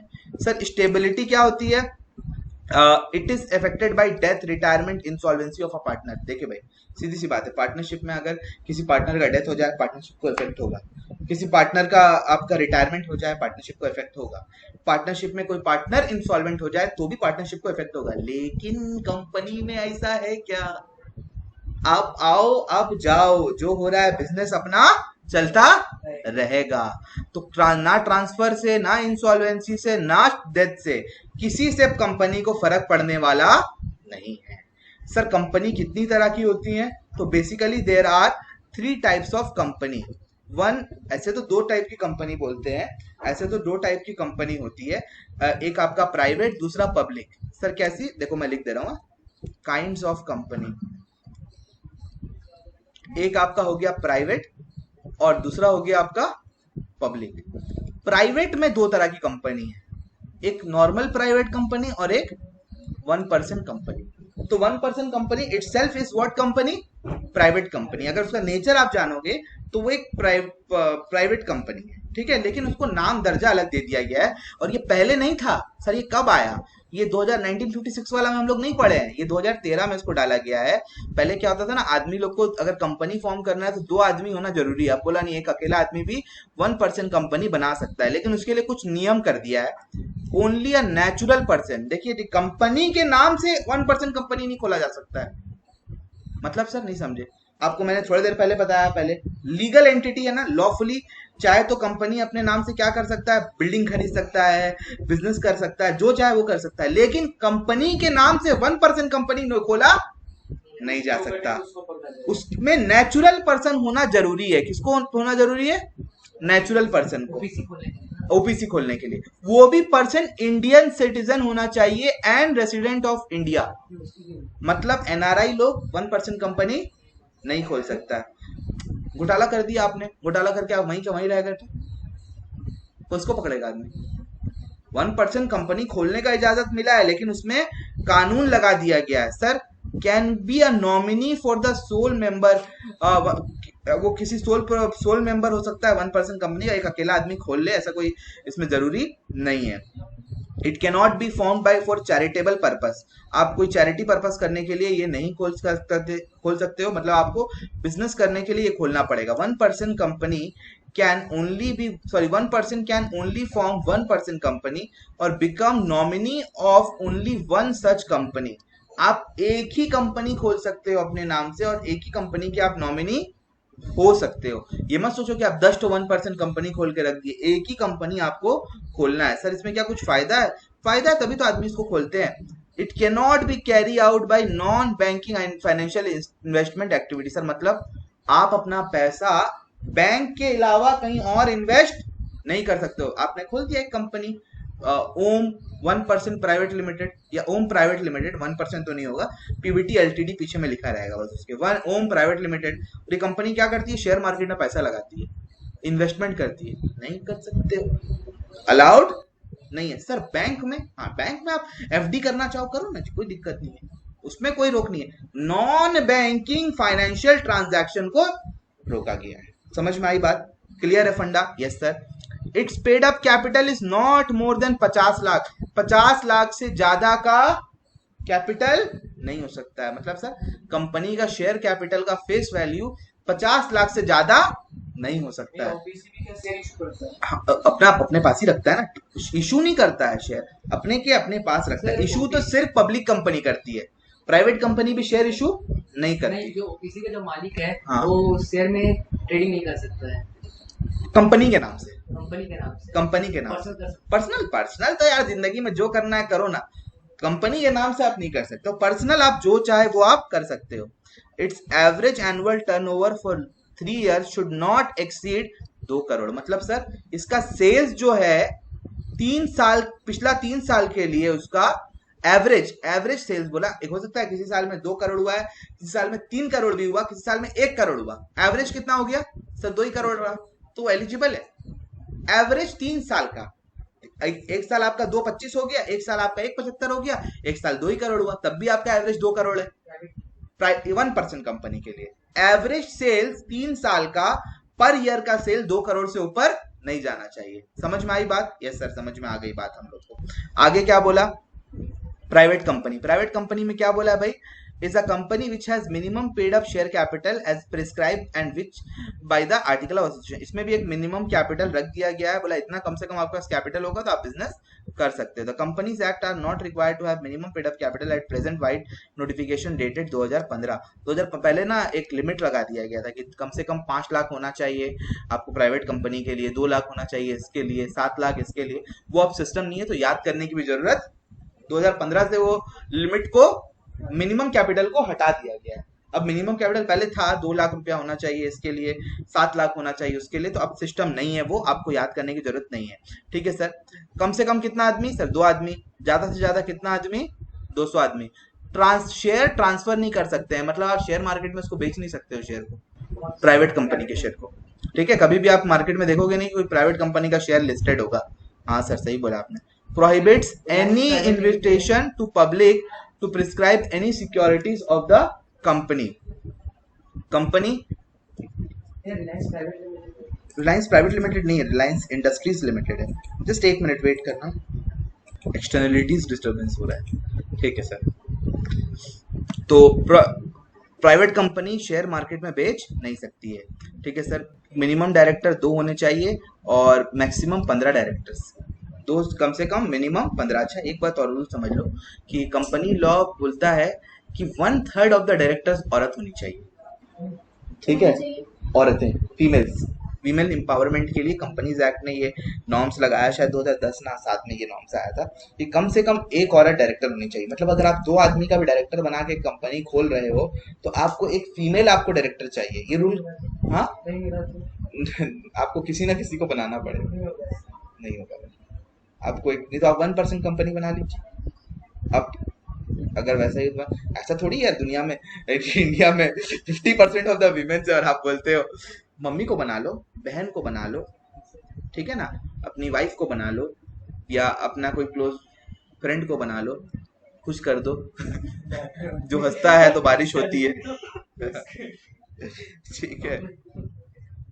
अब पब्लिक कंपनी क्या है भाई? सबसे पहली बात, एक तो बेसिक बात बोल दी, it is not a private company, हम लोग को भी पता है।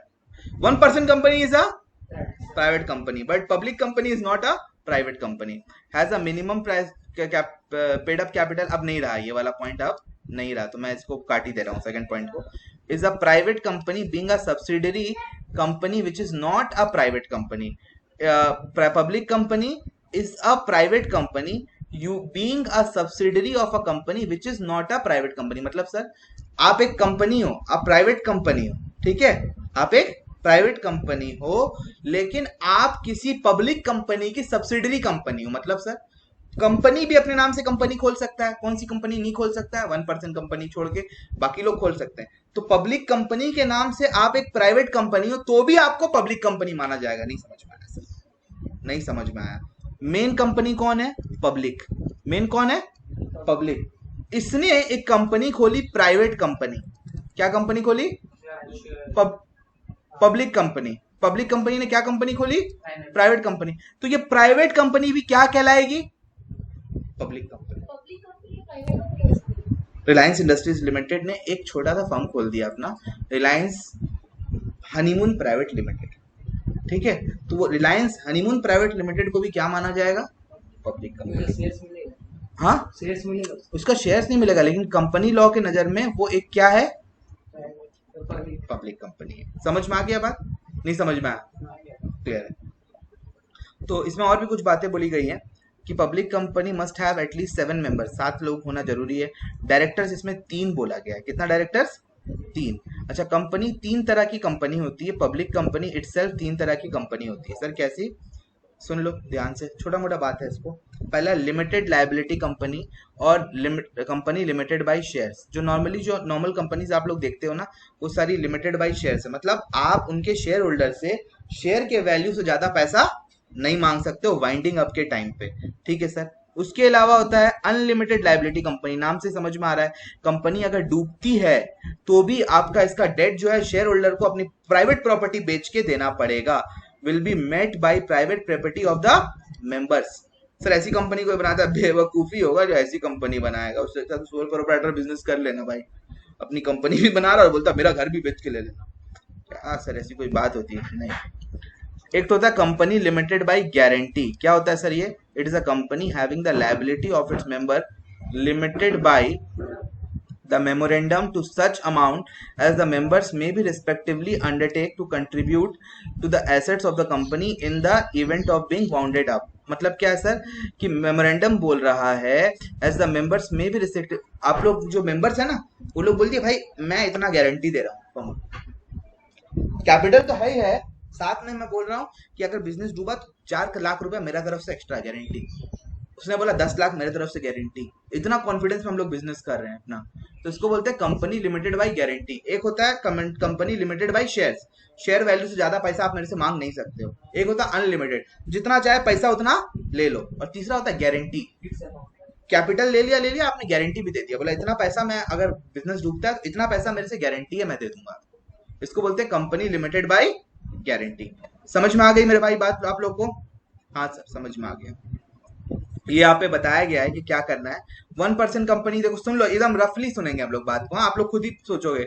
1% कंपनी मिनिमम कितना? मैक्सिमम 1। मिनिमम भी 1, मैक्सिमम भी 1। दूसरा बात क्या? प्राइवेट कंपनी मिनिमम 2 और मैक्सिमम 200। उसके बाद तीसरा आ गया public company minimum 7, maximum unlimited. Transfer of share 1% company में एकदम नहीं। प्राइवेट कंपनी में आर्टिकल ऑफ एसोसिएशन रेस्ट्रिक्ट करता है ट्रांसफर ऑफ शेयर को, बेच सकते हो बहुत, उसमें फिर प्रोसेस बहुत लंबा हो जाता है उसमें। पब्लिक कंपनी में शेयर ट्रांसफर कर सकते हो, ठीक है सर। प्रोस्पेक्टस क्या होता है ना, जैसे ब्राउचर होता है ना किसी कंपनी के बारे में जानकारी देना, तो वो चीज के बारे में बोला गया है। तो प्राइवेट कंपनी को इशू करने का जरूरत नहीं होता है, पब्लिक कंपनी को प्रोस्पेक्टस इशू करना पड़ता है। अगर आप नहीं कर रहे हो तो इन एक statement in lieu of prospectus आपको इशू करना पड़ता है। अगर आप प्रोस्पेक्टस इशू नहीं कर रहे हो तो statement in lieu of prospectus, मतलब इस प्रोस्पेक्टस के जगह में एक स्टेटमेंट आप इशू करते हो। Subscription of share, public share 2 जगह नहीं कर सकती है, एक 1% और प्राइवेट कंपनी में, लेकिन पब्लिक कंपनी में शेयर इशू पब्लिकली करा जा सकता है। नेक्स्ट आ गया आपका article of association. Article of association कहां पे जरूरी है? आर्टिकल ऑफ एसोसिएशन कहाँ जरूरी है? देखो क्या बोल रहा है, 1% कंपनी में और आपका private company. Sir article of association होता क्या है? बिजनेस कैसे ऑपरेट करेगा, बिजनेस कैसे ऑपरेट करेगा ये लिखा होता है आर्टिकल ऑफ एसोसिएशन में। प्राइवेट कंपनी में रिक्वायरमेंट नहीं है और रिक्वायरमेंट है, और पब्लिक कंपनी में टेबल F फॉर्म फॉलो करने बोला गया है, ठीक है। एक टेबल है उसमें सब लिखा हुआ है कैसे क्या करना है। नंबर ऑफ डायरेक्टर्स 1% में कम से कम 1, मैक्सिमम 15। पब्लिक कंपनी में आप 1% में मैक्सिमम 15, डायरेक्टर 15 कर सकते हो, ओनर एक ही रहेगा, प्राइवेट मेंबर एक ही रहेगा, लेकिन डायरेक्टर 15 हो सकता। मेरा कंपनी 15 डायरेक्टर रखा हूं मैं अपने कंपनी में, सब लोग मेरे अंडर में काम करते हैं। प्राइवेट में 2 मिनिमम डायरेक्टर और maximum 15।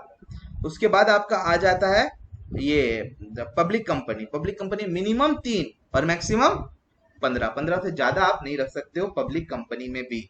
Allotment of shares not allot, ये आप अभी मत देखो, मैक्सिमम 15, ये इतना जानने का जरूरत नहीं है। पब्लिक डिपॉजिट नेम वेम, अच्छा ये जान लो खाली एक तो बात कि ओपीसी का जो होता है, the word OPC is use as part of the name. मान लो ओम की ओपीसी है तो ओम ओपीसी, ऐसे तो ओपीसी लगाते नहीं यूजुअली लोग, पीवीटी एलटीडी लगा लेते हैं। और प्राइवेट कंपनी के लिए वही रूल है, पीवीटी एलटीडी। और जो पब्लिक कंपनी होती है वो लोग सिर्फ लिमिटेड लगाते हैं एंड में, जैसे Reliance industries limited. Reliance industries private limited नहीं है, रिलायंस इंडस्ट्रीज लिमिटेड। ठीक है सर, समझ में आ गया हम लोग को। कंपनी चालू कैसे होती है, corporation, in corporation of a company, company चालू कैसे होती है। तो इसमें 4 चीजें आती हैं, पहला प्रमोशन, दूसरा इनकॉर्पोरेशन या रजिस्ट्रेशन, तीसरा कैपिटल सब्सक्रिप्शन और चौथा कमेंसमेंट। चारों जानना है सर, ये तो बहुत इंपॉर्टेंट पार्ट है, ये तो बहुत इंपॉर्टेंट। सर क्या हम लोग को कंपनी का ये सब जान के क्या फायदा है, क्या अकाउंटिंग में रिक्वायरमेंट है? कुछ रिक्वायरमेंट नहीं है। अकाउंटिंग करने के टाइम पे ये जो मैं आपको पढ़ा रहा हूं ये कुछ बातों की रिक्वायरमेंट नहीं है। तो सर आप काहे पढ़ा रहे हो हम लोग? अगर ये नहीं जानोगे तो जो पढ़ रहे हो वो समझ में नहीं आएगा क्या पढ़ रहे हो। तो अकाउंट पूरा अकाउंटिंग है, आज तो थियोरेटिकल पार्ट पढ़ा रहा हूँ, नेक्स्ट क्लास से तो अकाउंटिंग शुरू हो जाएगी। जी सर। प्रमोशन, सबसे पहले बिजनेस को प्रमोट किया जाता है। जो लोग बिजनेस को प्रमोट करते हैं, मतलब लोगों तक पहुंचाते हैं कि हम ये बिजनेस करने वाले हैं, उनको क्या कहते हैं? प्रमोटर्स। क्या कहते हैं? प्रोमोटर्स। बिजनेस चालू करने से पहले प्रमोटर्स होते हैं। फिर उसके बाद कंपनी को कंपनी एक्ट 2013 के हिसाब से रजिस्टर किया जाता है। ठीक है सर। फिर company has to obtain commencement of business certificate within 180 days of its incorporation. A company has to submit declaration to the effect that every subscriber to the memorandum of association has paid the value of shares agreed taken by him। मतलब क्या है sir इसका मतलब ये है कि आप जब अपने आप को रजिस्टर करा दिए और बोले कि मैं इतना कैपिटल मार्केट से उठाना चाहता हूँ। कितना उठाना चाहते हो आप? मान लो आपने बोला कि सर मैं 10 लाख रुपए कैपिटल, इतना कम तो नहीं होता है, मैं 1000 करोड़ मार्केट से उठाना चाहता हूँ। कितना? 1000 करोड़ मार्केट से उठाना चाहता हूँ। सर क्या प्रोसेस है उठाने का? ये किसके लिए बोला गया है? पब्लिक कंपनी के लिए। ठीक है, प्राइवेट कंपनी का तो बात ही नहीं हो रही है कुछ, अभी पब्लिक की नॉर्मल बात करो। प्राइवेट में तो इजीली हो जाएगा, प्राइवेट में तो आदमी खुद का पैसा लगाता है। जिन लोगों से पैसा लेना है, चलो प्राइवेट कंपनी में भी एग्जांपल लगा सकते हो सेम चीज आप, लेकिन मेन प्रॉब्लम पब्लिक कंपनी के साथ आता है लोचा। प्राइवेट कंपनी को तो पहले से पता होता है कि कितना कितना पैसा मेरे को इन लोग से मिलने वाला है, पहले से पता होता है, लेकिन पब्लिक कंपनी को तो पता नहीं होता है। पब्लिक कंपनी बोली मैं 1 लाख कैपिटल उठाना चाहती हूँ, इसको ये आईपीओ करेगी। क्या करेगी? इनिशियल पब्लिक ऑफर, लोगों तक इसका आईपीओ भेजेगी, लोग इसको खरीदेंगे और कम से कम इसका 90% शेयर बिक जाना चाहिए। सर कितने दिन के अंदर? जहां तक मेरे को याद है 14 दिन के अंदर, यही बोला है ना। The regulatory authority of the listed company prescribe must receive minimum subscription 90% for the subscription before allotment. ये तो यहाँ पे डेट लिखा हुआ नहीं, हाल है तो 15 days. In case minimum subscription नहीं, यहाँ पे डेट दिया नहीं है, लेकिन हाँ अगर आपको 90% पैसा, यानी कि आपने 10 आईपीओ बोल रहा हूं मेरे भाई, आईपीओ का मतलब कंपनी अपने आप को रजिस्टर कर रही है, कंपनी अपने आप को रजिस्टर कर रही, नई कंपनी है, उसको 1000 करोड़ में से 90% यानी कि 900 करोड़ रुपया मार्केट से उठाना पड़ेगा ही पड़ेगा। अगर नहीं उठा पाई तो जिन लोगों से पैसा लिया है 15 दिन के अंदर उनका पैसा रिटर्न करना है आपको। तो सर ये बिकवाता कौन है कंपनी का शेयर? बिकवाने वालों को बोलते हैं अंडर राइटर्स। क्या बोलते हैं? Under writers. यूजुअली ना बैंक्स करते हैं ये काम, ऐसे कुछ प्राइवेट फर्म्स भी हैं जो अंडर राइटर्स होते हैं। ये बोलते हैं कि हम आपके शेयर्स बिकवा देंगे। वो आपकी कंपनी को पहले पढ़ेंगे, पढ़ के आपकी कंपनी का डेटा वेटा देखेंगे, बोलेंगे हाँ भाई ये कंपनी अच्छी है, बहुत बढ़िया कंपनी है, बिक जाएगा। तो लोग बोलेंगे हम आपके शेयर्स बिकवा देंगे, 100 करोड़ का हम 1% आपसे कमीशन लेंगे, करीब 10 करोड़ रुपए आपसे हम कमीशन लेंगे।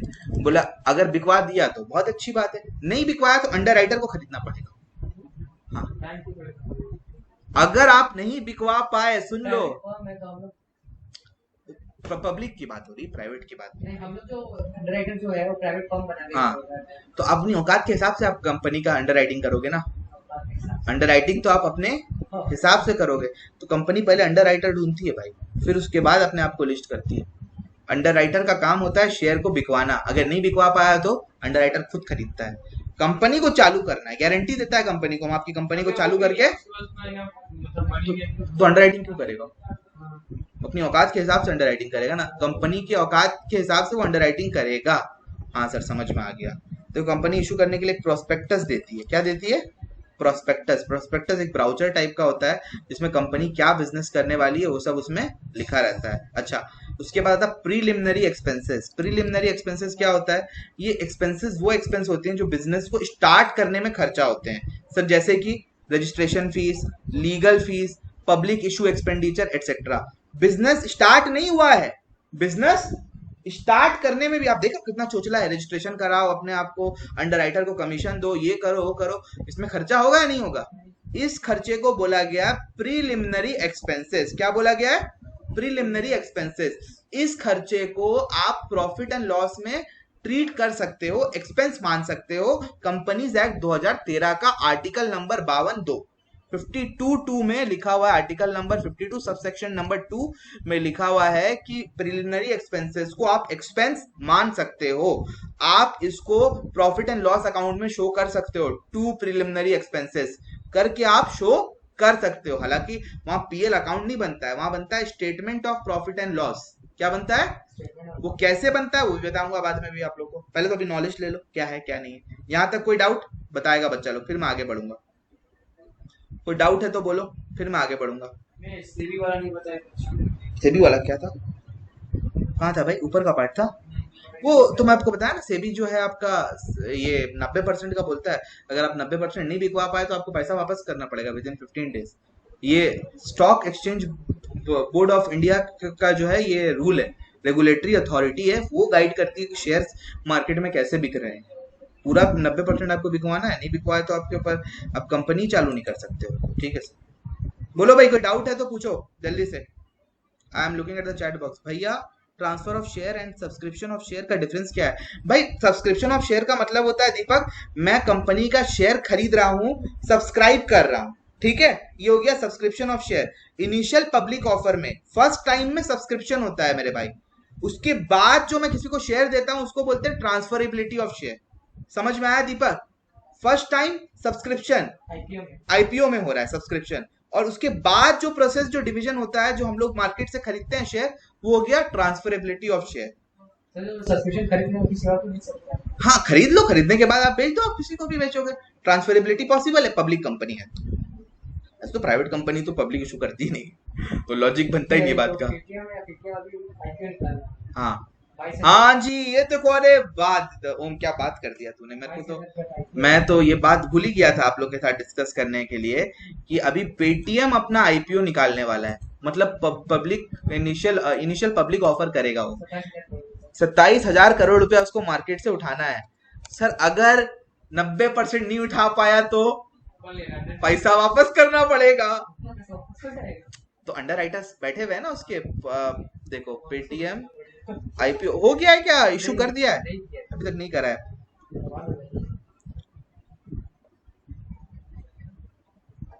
Paytm to issue 12,000 crore fresh equity share ahead of IPO. ठीक है, फर्म में फाइल 22,000 करोड़। लार्जेस्ट आईपीओ होगा इंडिया का, लार्जेस्ट आईपीओ का प्लान है इन लोग का। बाप रे बाप, देख रहा भाई लोग, ये सब फोकटिया नॉलेज ना देना पड़ता है बच्चा लोग को, वरना ना इंटरेस्ट नहीं आता है पढ़ाई में। सही बात है या नहीं है? कंपनी का नाम से 90 करोड़। बाप रे, ये देखिए जी, ये व्यक्ति हैं, ब्लॉक कर दो इनको। इनको ब्लॉक नहीं, मतलब वो जो नोटिफिकेशन उनको ब्लॉक करेंगे। Paytm has called its extra ordinary share holder meeting on July 12 in Delhi. It is set to notice share holders on Friday. Face value देखो शेयर का कितना होगा, 1 रुपया। हर शेयर का फेस वैल्यू होगा 1 रुपया। फिर कंपनी के 50 लाख से ऊपर नहीं जाता फेस वैल्यू। फेस वैल्यू हाँ वो 1% कंपनी के लिए भाई, 1%। हाँ इसके लिए नहीं है मेरा भाई। मार्केट कैपिटल है वो, पेडअप कैपिटल, इससे ज्यादा नहीं।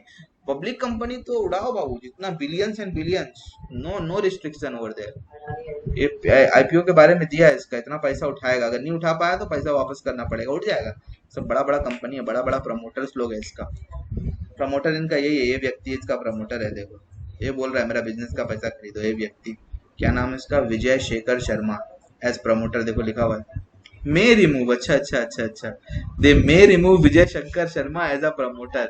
ये व्यक्ति को ये लोग हटा देगा, बोलता प्रमोटर तुम बेटा नहीं रहोगे। और फाउंडर है इसका। हम्म, हालांकि होना चाहिए। देखा हाँ, कंपनी में क्या होता है, कंपनी कौन खोला उसी को लात मार के निकाल दिया जा रहा है, इज्जत ही नहीं है। क्या आप बात कर रहे हो सर? Yes sir.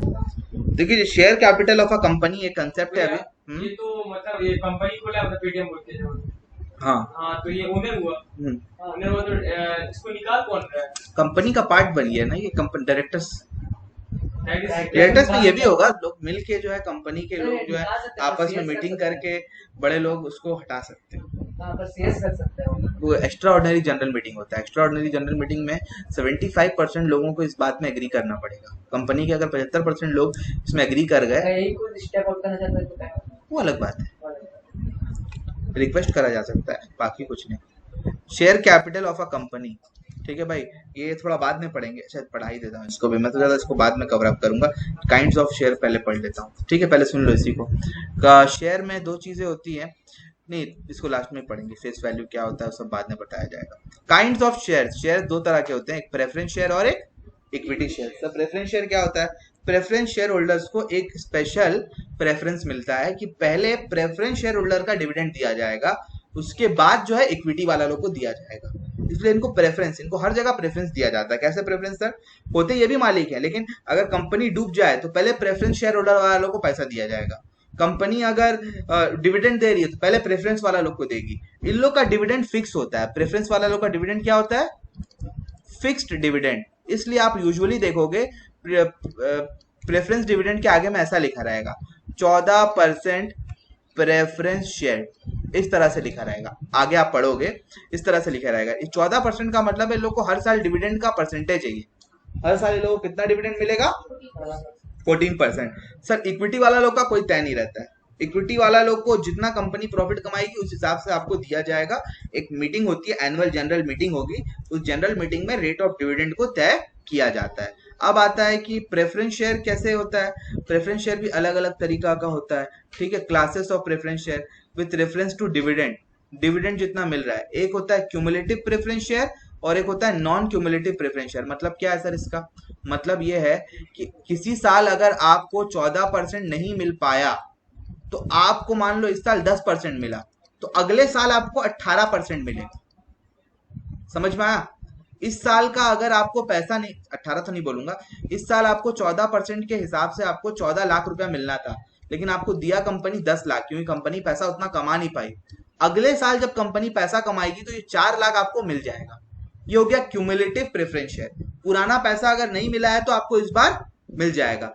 और नॉन क्यूमुलेटिव क्या होता है? पुराना पैसा नहीं मिला तो नहीं मिला और आपको वो वाला पैसा का जुगाड़ नहीं होगा। इसको बोलते हैं नॉन क्यूमुलेटिव। क्यूमुलेटिव और नॉन क्यूमुलेटिव। उसके बाद आता है पार्टिसिपेटिंग और नॉन पार्टिसिपेटिंग। सर पार्टिसिपेटिंग क्या होता है? पार्टिसिपेटिंग प्रेफरेंस शेयर का मतलब कि इक्विटी वाला लोग को देने के बाद अगर प्रॉफिट बहुत ज्यादा बच जा रहा है तो पार्टिसिपेटिंग प्रेफरेंस शेयर होल्डर को उसमें से भी डिविडेंड मिलेगा। मतलब डिविडेंड के बाद एक्स्ट्रा डिविडेंड मिलेगा।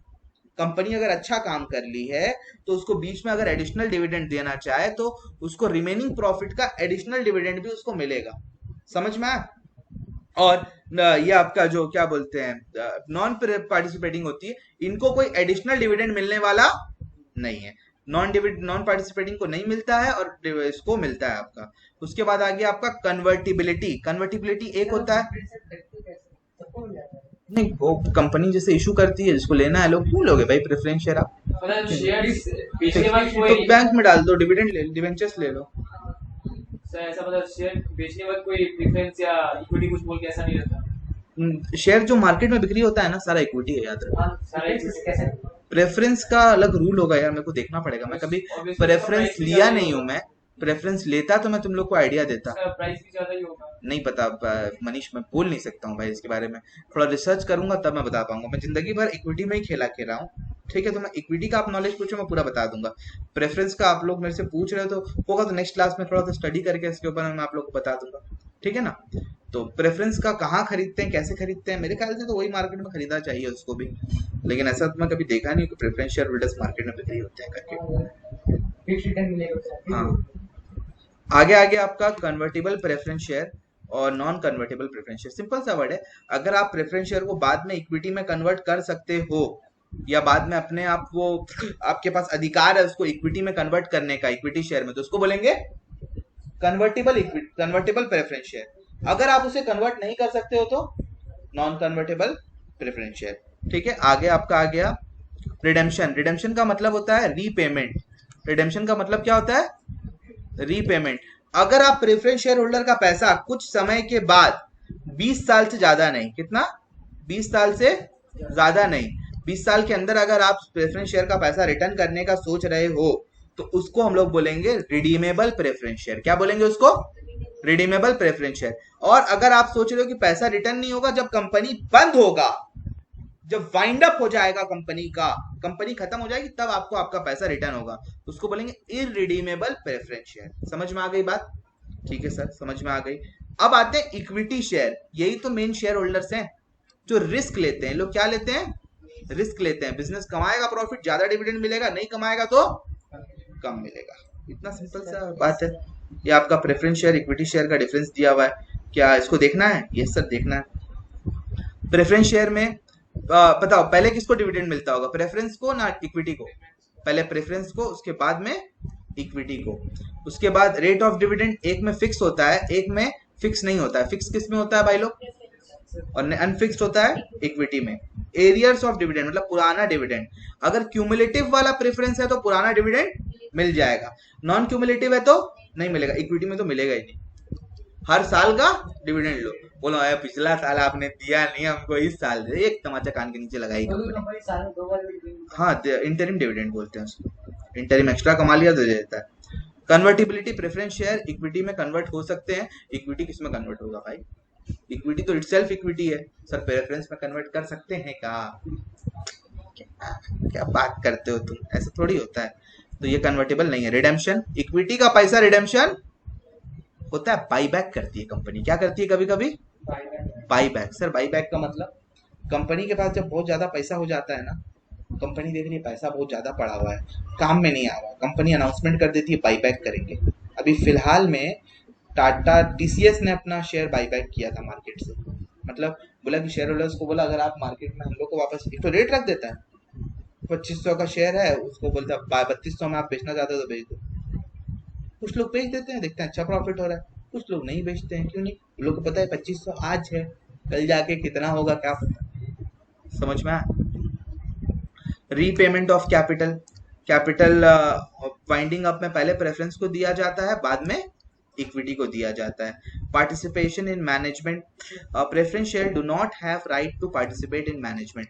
प्रेफरेंस शेयर होल्डर कभी भी मैनेजमेंट में पार्टिसिपेट नहीं करता है, वो एक तरह का लेंडर टाइप का काम करता है, और इक्विटी शेयर होल्डर मैनेजमेंट में काम करता है।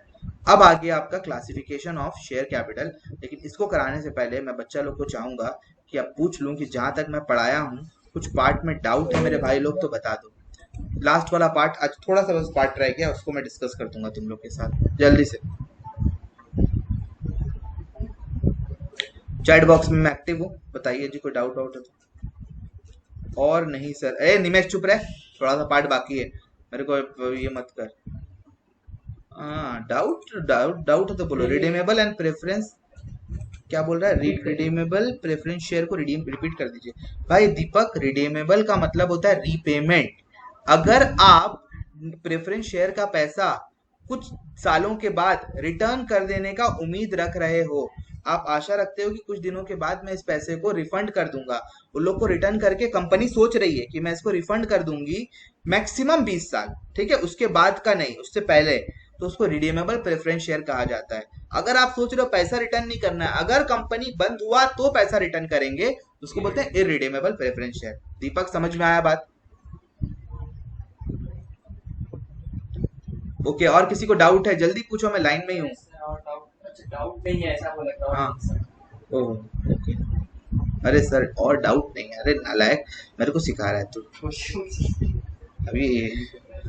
अरे चलो जी, कोई डाउट वाउट है तो पूछ लो, या स्टार्ट कर दे, आगे बढ़ जाए। कोई डाउट है तुम लोग का? दीपक, ये ओम, मनीष, अनुश्री, कोई डाउट है? पक्का एक बार गो थ्रू कर लेना, नेक्स्ट क्लास में भी तुम लोग पूछ सकते हो मेरे से, एक बार रिपीट कर रिवाइज कर लेना, रिवाइज करके एक बार देख लेना, ठीक है सर। चलिए आगे बढ़ते हैं हम लोग। अब आता है हमारा, ध्यान सुनना,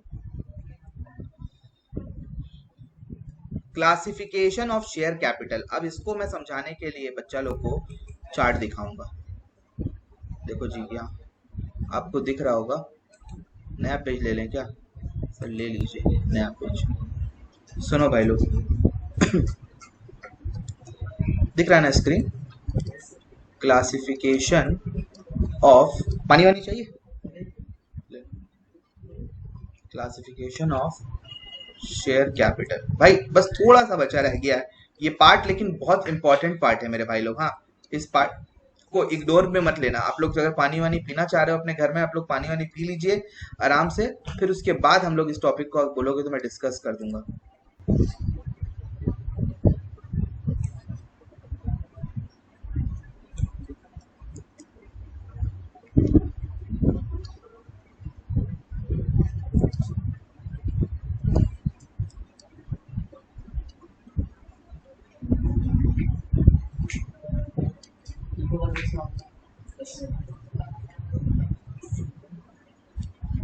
क्या वो कुछ डाउट है क्या?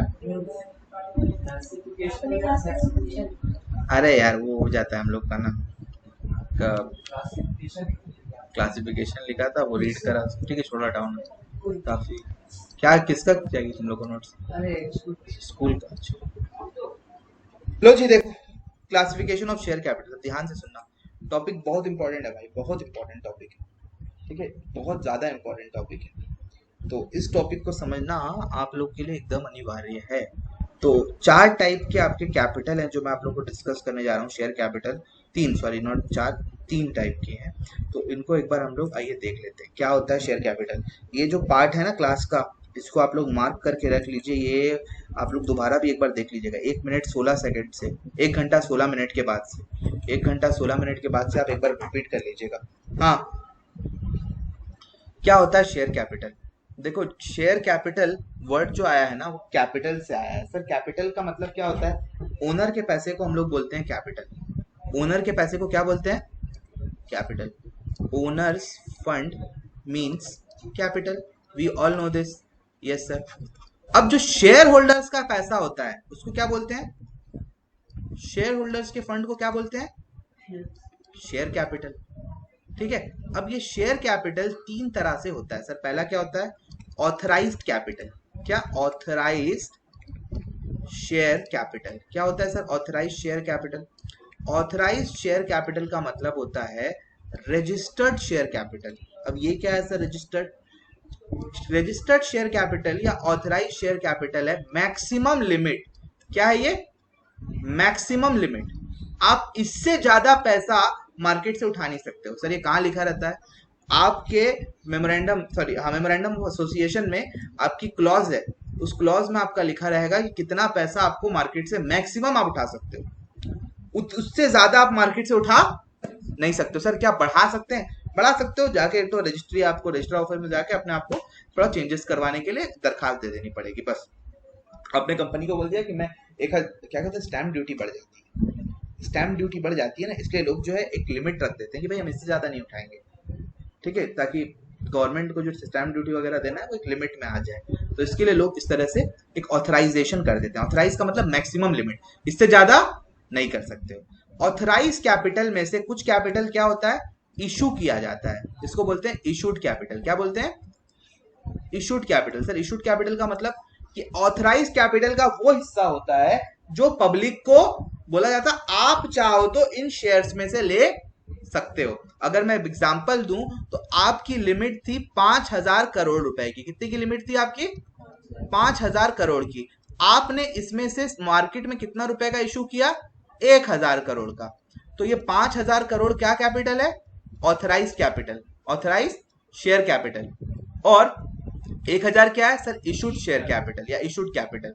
समझ में आया क्या होता है इशूड कैपिटल? अब इस इशूड कैपिटल में से लोगों ने कितना कैपिटल में पैसा लगाया उसको बोलते हैं सब्सक्राइब्ड कैपिटल। क्या बोलते हैं? Subscribed capital. मतलब आपने 1,000 करोड़ का शेयर इशू किया मार्केट में, लोगों ने उसमें से सिर्फ आपसे 950 करोड़ का लिया। कंपनी चलेगी या नहीं चलेगी बताओ? 90% से ज्यादा है, ठीक है, 90% से ज्यादा है तो कंपनी तो खोल सकते हो आप लोग, लेकिन आपका सब्सक्राइब कैपिटल इशूड कैपिटल से मैक्सिमम सब्सक्राइब कितना हो सकता है? 1000। मैक्सिमम सब्सक्राइब कितना हो सकता है? 1000।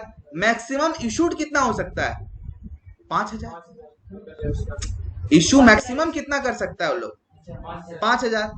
5000 में से 1000 इशू किया है, 1000 इशू किया है, तो सब्सक्राइब मैक्सिमम कितना हो सकता है? 1000, उससे ज्यादा तो नहीं हो सकता है। तो ये हो गया सब्सक्राइब कैपिटल। अब बात आती है सब्सक्राइब कैपिटल भी दो तरह से होता है। सर कैसे दो तरह से? एक होता है subscribed and fully paid up. Sir मतलब क्या है सर इसका? इसका मतलब है कि पूरा का पूरा पैसा जो इन शेयर कैपिटल का है वो मिल गया है। और एक होता है सब्सक्राइब्ड, आपने शेयर मांगा लेकिन but not fully paid up. Sir ये क्या है सर? जब आईपीओ होता है ना तो पैसा एक साथ पूरा नहीं मांगते हैं, टुकड़ा टुकड़ा करके पैसा मांगते हैं। 10 रुपए का शेयर है, 10 को 10 इकट्ठा नहीं मांगते हैं, 10 को पार्ट पार्ट ब्रेक करते हैं। नेक्स्ट क्लास में सीख लेंगे हम लोग, आज की क्लास में नहीं सीखेंगे कैसे। वही मेन पार्ट है आप लोग का, वही आपको सीखना है कि जब शेयर को लिया जाता है, लोगों तक इशू करा जाता है, कुछ पैसा एप्लीकेशन में मांगा जाता है, कुछ पैसा अलॉटमेंट में मांगा जाता है, और बाकी के पैसे कॉल्स में मांगे जाते हैं। ठीक है, आप मान लो 5 रुपए का एप्लीकेशन है, 3 रुपए का अलॉटमेंट है, 2 रुपए का कॉल्स है, आपने तीनों ले लिया है, तीनों आपने ले लिया है, तो subscribed and fully paid up. आपने सिर्फ एप्लीकेशन लिया है, अलॉटमेंट और कॉल्स लेना बाकी है, subscribe but not fully paid up. आपने क्या बाबू? पैसा मांगने का तरीका है, पहले आपको एप्लीकेशन, मैं नेक्स्ट क्लास में पूरा इसमें डिटेल में जाऊंगा, बट फिर भी एक आइडिया दे रहा हूँ। एक पैसा बोलते हैं कि हम लोग फॉर्म आप ले लो, उसका एप्लीकेशन का पैसा दो। शेयर अगर आपको लेना है तो 10 के जगह आप मेरे को 5 दे दो, ताकि बुकिंग हो गया, समझ लो, हो गया एप्लीकेशन का पैसा। अब इसको रजिस्ट्री करना है, इसको बोलते हैं अलॉटमेंट करना। जमीन अलॉटमेंट होता है ना लोगों का, जैसे शेयर भी अलॉटमेंट होता है, उसके लिए 3 रुपया और ले लिया, कितना हो गया? 8 रुपया। बाकी का पैसा मैं किसे मांगूंगा? कॉल करके मांग लूंगा, कॉल करूंगा आप लोग को, मैं मतलब कि इन्फॉर्मेशन दूंगा कि मेरा बाकी का पैसा भी आप कंपनी का दे दो। तो 2 रुपया, मतलब स्टार्टिंग में 90% वाला क्राइटेरिया फुलफिल करने के लिए 5-5 रुपया भी मिल जाए अगर 90% आदमी लोग से, तो हम लोग मान लेंगे कि कंपनी रजिस्टर्ड हो गया है। इस तरीके से किया जाता है। एप्लीकेशन का पैसा कम से कम 25% होना चाहिए कंपनी को कमेंस कराने के लिए, कमेंसमेंट कराने के लिए 90% तो पैसा चाहिए होता है ना, उसके लिए एप्लीकेशन कम से कम 25% होगा। ये आप लोग को जानने की जरूरत नहीं है, लेकिन मैं फिर भी बता दे रहा हूँ आप लोग को, 25% कम से कम एप्लीकेशन में मिलना चाहिए।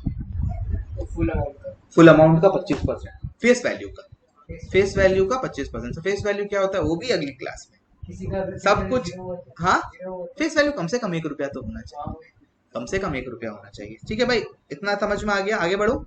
तो अब मान लो 5 रुपया मिल गया, 3 मिल गया है, लेकिन 2 नहीं मिला है, तो भी ये क्या कहलाएगा? Subscribe but not fully paid up. आपने मांग लिया 10, बोला भाई 10 दे दो, एक आदमी अभी तक 2 रुपया दिया नहीं, मांगा तो मैंने उससे 10 है, लेकिन उसने 2 रुपया अभी तक दिया नहीं है, उसको भी क्या बोलेंगे? Subscribe but not fully paid up. 10 मांगा, 10 का 10 मिल गया, 8 मांगा, 8 मिला, तो भी subscribe but not fully paid up. 10 का 10 मिला है तभी वो क्या होगा, मतलब कि 10 आउट ऑफ 10 अगर मिला है तभी आप subscribe and fully paid up है, वरना आप subscribe but not fully paid up. तो ये सारी बातें आज मैंने आप लोगों के साथ कुछ डिस्कस करी हैं। आगे जो हमारा टॉपिक है मैं देख लेता हूं क्या है। आगे का जो हमारा टॉपिक है वो आपका आ जाता है, प्रैक्टिकल्स आ जाते हैं हमारे। ठीक है, प्रैक्टिकल्स हमारे आ गए हैं। तो अब जो प्रैक्टिकल्स वाला पार्ट है वो तो आज मैं स्टार्ट नहीं कर रहा हूँ आप लोग का। तो हमारा जो थ्योरेटिकल पार्ट था पूरा कंपनीज का, ये मैंने आज की क्लास में इंट्रोडक्शन में इसको डाल दिया है। तो अब कोई बच्चों को डाउट है तो मेरे से पूछ लो भाई, कोई पार्ट अगर समझ में नहीं आया है तो बताओ, मैं समझा दूंगा। सब्सक्राइब कैपिटल का पार्ट समझ में नहीं आया, ठीक है दीपक, सुन ले, फिर सुन ले मेरे भाई, सुनो। कंपनी ने ऑथराइज करा, कुछ कैपिटल अपना रजिस्टर करा लिया, मैक्सिमम मैं इतना इशू कर सकता हूं, उसमें से कुछ हिस्सा इशू करा। उस इशू करे हुए हिस्से को लोगों ने बोला कि भाई मुझे चाहिए, मुझे चाहिए, मुझे चाहिए। ये जो लोग बोले ना मुझे चाहिए, मुझे चाहिए, इसे बोलते हैं सब्सक्रिप्शन करना। क्या बोलते हैं? सब्सक्रिप्शन करना। सब्सक्रिप्शन का पूरा पैसा मान लो 10 रुपए है। कितना है? 10 रुपए। एक शेयर का दाम 10 रुपए है। कंपनी पूरा 10 रुपए आपसे इकट्ठा नहीं मांगेगी, कंपनी बोलेगी आप इसको, कभी कभी पूरा भी मांगती है भाई, 90% पूरा ही मांगती है। अगर भी उसको मतलब मिल जा रहा तो पूरा हाँ ही मांगेगा। पूरा मांगेगा, लेकिन कंपनी क्योंकि डर रहता है पैसा वापस भी करना हो सकता है, तो कंपनी क्या करती है, शेयर होल्डर्स को बर्डन ना डाल के बोलती है आप 3 पार्ट में पैसा पे कर दीजिए या 4 पार्ट में पैसा पे कर दीजिए। पहला पार्ट का नाम होगा एप्लीकेशन, दूसरे पार्ट का नाम होगा अलॉटमेंट, तीसरे पार्ट का कॉल। कॉल आप कितने भी कॉल कर सकते हो, 1 2 3। अगर आप 2 कॉल कर रहे हो तो पहला कॉल होगा फर्स्ट कॉल और उसके बाद होगा सेकंड कॉल, या इसको फाइनल कॉल भी बोल सकते हो आप लोग। अंडरराइटर कॉल करिएगा, अंडरराइटर करेगा, शेयर होल्डर लोग से पैसा मांगेगा। अब मान लो अब 10 रुपए का शेयर था, एप्लीकेशन में आप 3 रुपए मांग रहे हो, अलॉटमेंट में आप 4 रुपए मांग रहे हो, फर्स्ट कॉल में 2 रुपए और फाइनल कॉल में 1 रुपए आप मांग रहे हो। अगर आपको 10 का 10 पूरा मिल गया है, मतलब आपने ये भी मांग लिया, ये भी मांग लिया, ये भी मांग लिया, ये भी मांग लिया और पूरा का पूरा पैसा आपको मिल गया है, ये कहा जाएगा subscribed and fully paid up. वहीं पे अगर आपने खाली ये 3 और 4 रुपया मांगा है, इसको अभी तक मांगा नहीं है, तो उसको बोलेंगे subscribed and but not fully paid up. या आपने 1 रुपया भी आपने अभी तक मांगा नहीं, मतलब 1 रुपया बच गया आपका मांगने से। सर क्या एप्लीकेशन मांगना जरूरी है? अरे एप्लीकेशन नहीं मांगोगे तो पता कहां से चलेगा कौन शेयर खरीदना चाहता है, ठीक है। तो 1 रुपया जो है आपका वो आपने नहीं मांगा, तो भी आपका शेयर क्या कहलाएगा, subscribe but not fully paid up. मांगा पूरा, मिला नहीं है अभी तक, 1 रुपया मिलना अभी भी बाकी है पर शेयर में, तो भी वो क्या कहलाएगा, subscribe but not fully paid up. मेरे भाई लोग अब बताओ समझ में आया सब्सक्राइब शेयर क्या होता है?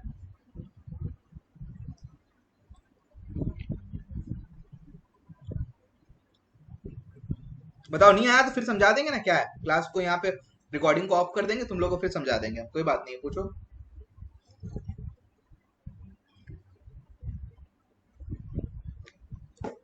निमेश बोलता आ गया, अरे निमेश को आ गया, अरे भाई तुम लोग बोलो ना, लायक तो छुट्टी के लिए बोल रहा है। आ गया।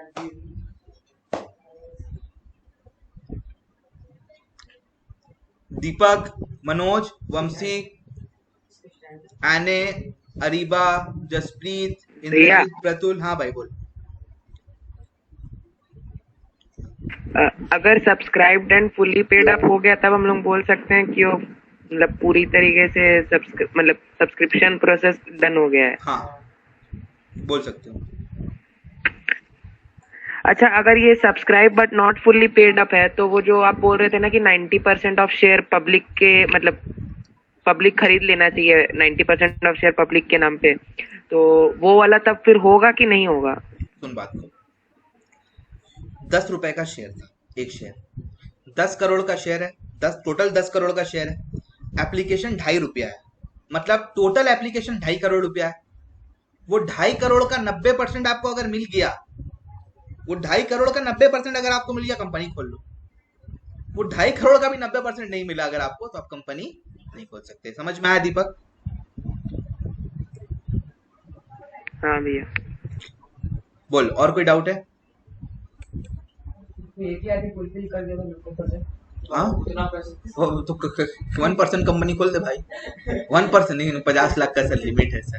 अरे क्या क्या क्या बात कर रहा भाई? 1000 करोड़ करेगा, 1000 से हो भी सकता है, हो भी सकता है। तो जी उम्मीद करता हूँ यहाँ तक बातें बच्चों को समझ में आ गई है। मैं रिकॉर्डिंग यहाँ पे ऑफ कर दे रहा हूँ। अच्छा भैया, ये भी बात है कि हाँ। कोई आदमी खरीद भी लेता है, अगर उसका प्रॉफिट कितना होगा भैया अगर ये बढ़ता है तो? बात कर रहे, थोड़ा सा आउट ऑफ द टॉपिक, बाद में जाएंगे। बाकी रिकॉर्डिंग वाला बच्चा लोग thank you very much and bye bye. अरे भाई लाइक सब्सक्राइब कर दिया कर मेरे भाई लोग, कम से कम लाइक कर दिया कर, कम से कम वीडियो को लाइक कर दिया करो। सर अगर बाय 1% भी बाय बाय।